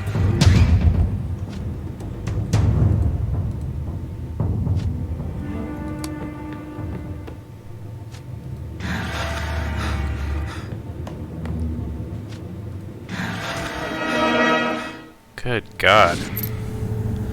That was brutal.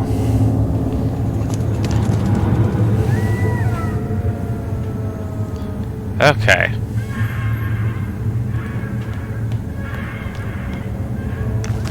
We got all that stuff.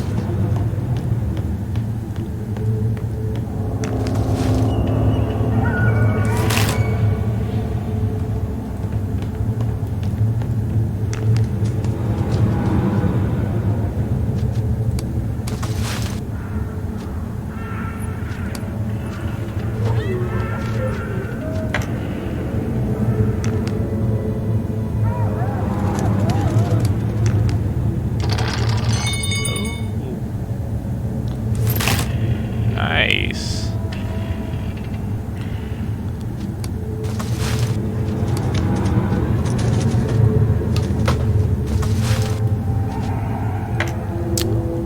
Right. This table sports several grisly relics which were obviously used in a forbidden and bloody ritual.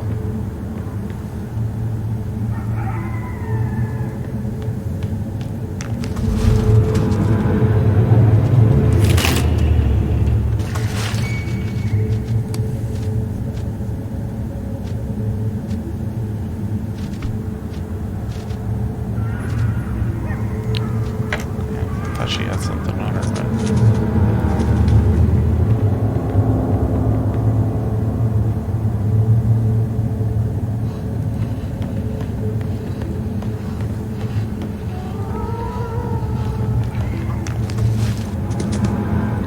Man's notes.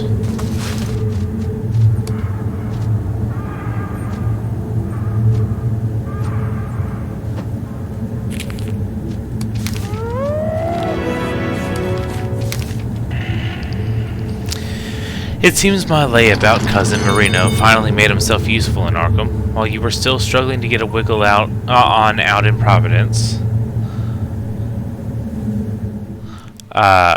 Marino's set up shop selling hooch on the sly from some low-rent speakeasy. The bulls down there are so blind he's already arranged a network of small boats to bring the goods in via the Miskatonic River, direct from Kingsport. So you better get your ass to Arkham immediately on the next train.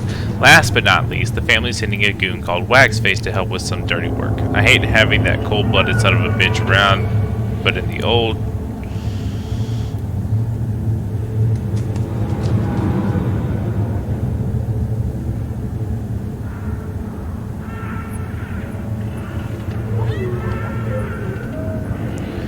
Okay.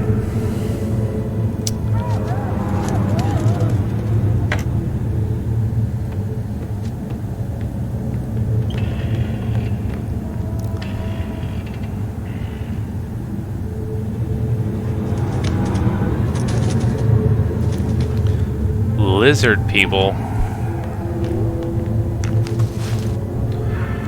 Oh, we got lots of hats. Cool. Outsider needs a hat. No, he can't do that.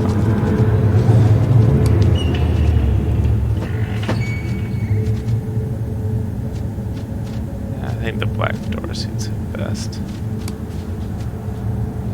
He can't take that off. Alright.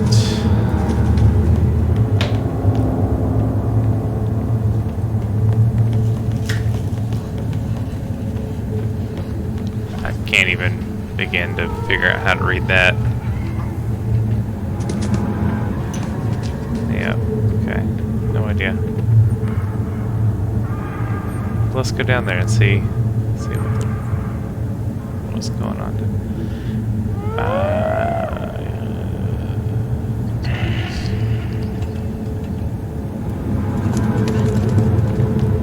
I could have sworn I had a lantern. Oh shit.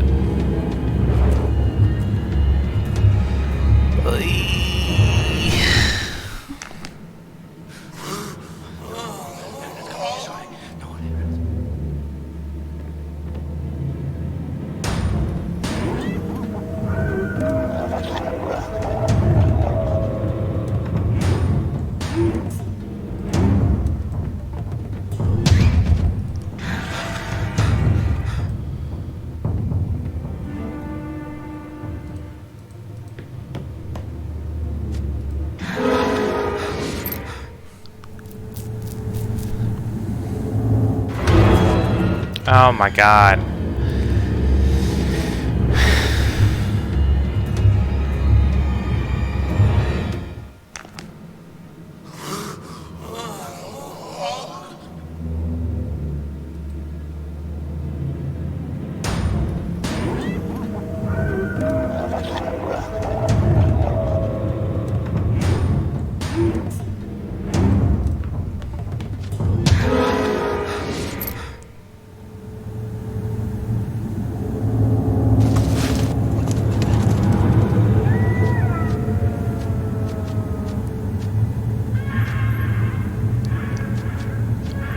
I know I had a lantern.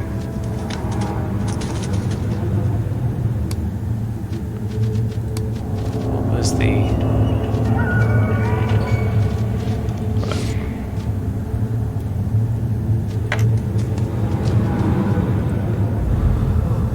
Oh shit, I think our soldier dude died.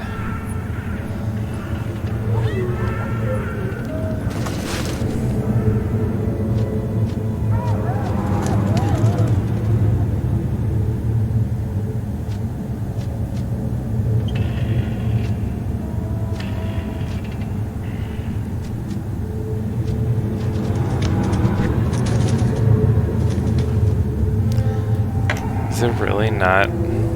Like, I could have sworn we had a lantern.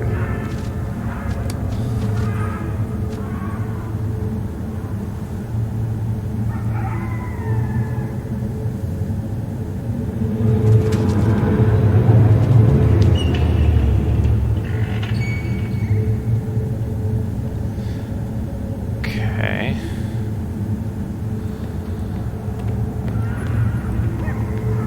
Maybe not. Sworn we did though.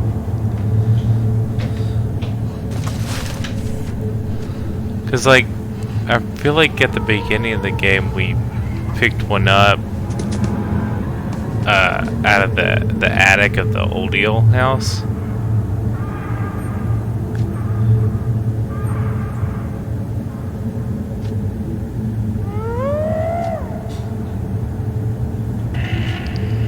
Right? Or am I losing my mind here?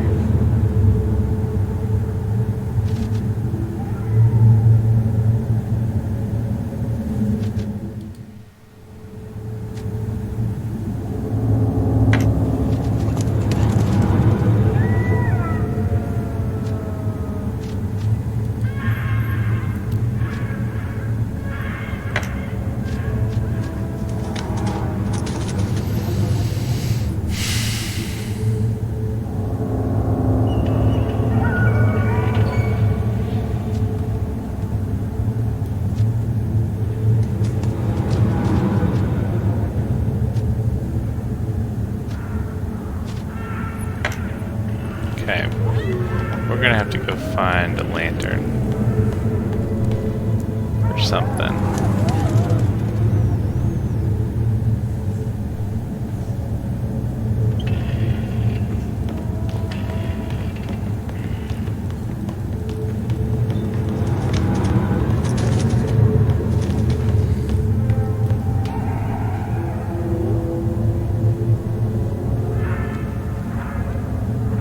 I don't know, probably tomorrow. Or maybe I may finish this up because it's starting to stress me out, and I need to find out I need to find out where to get a lantern. So I may save that for the next time, and we can go ahead and play Phasmophobia.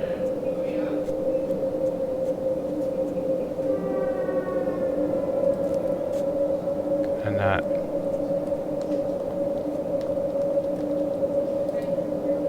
I can't.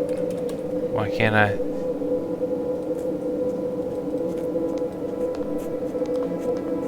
No, it's fine. I think I'm at a good stopping point. Why is it in movie mode?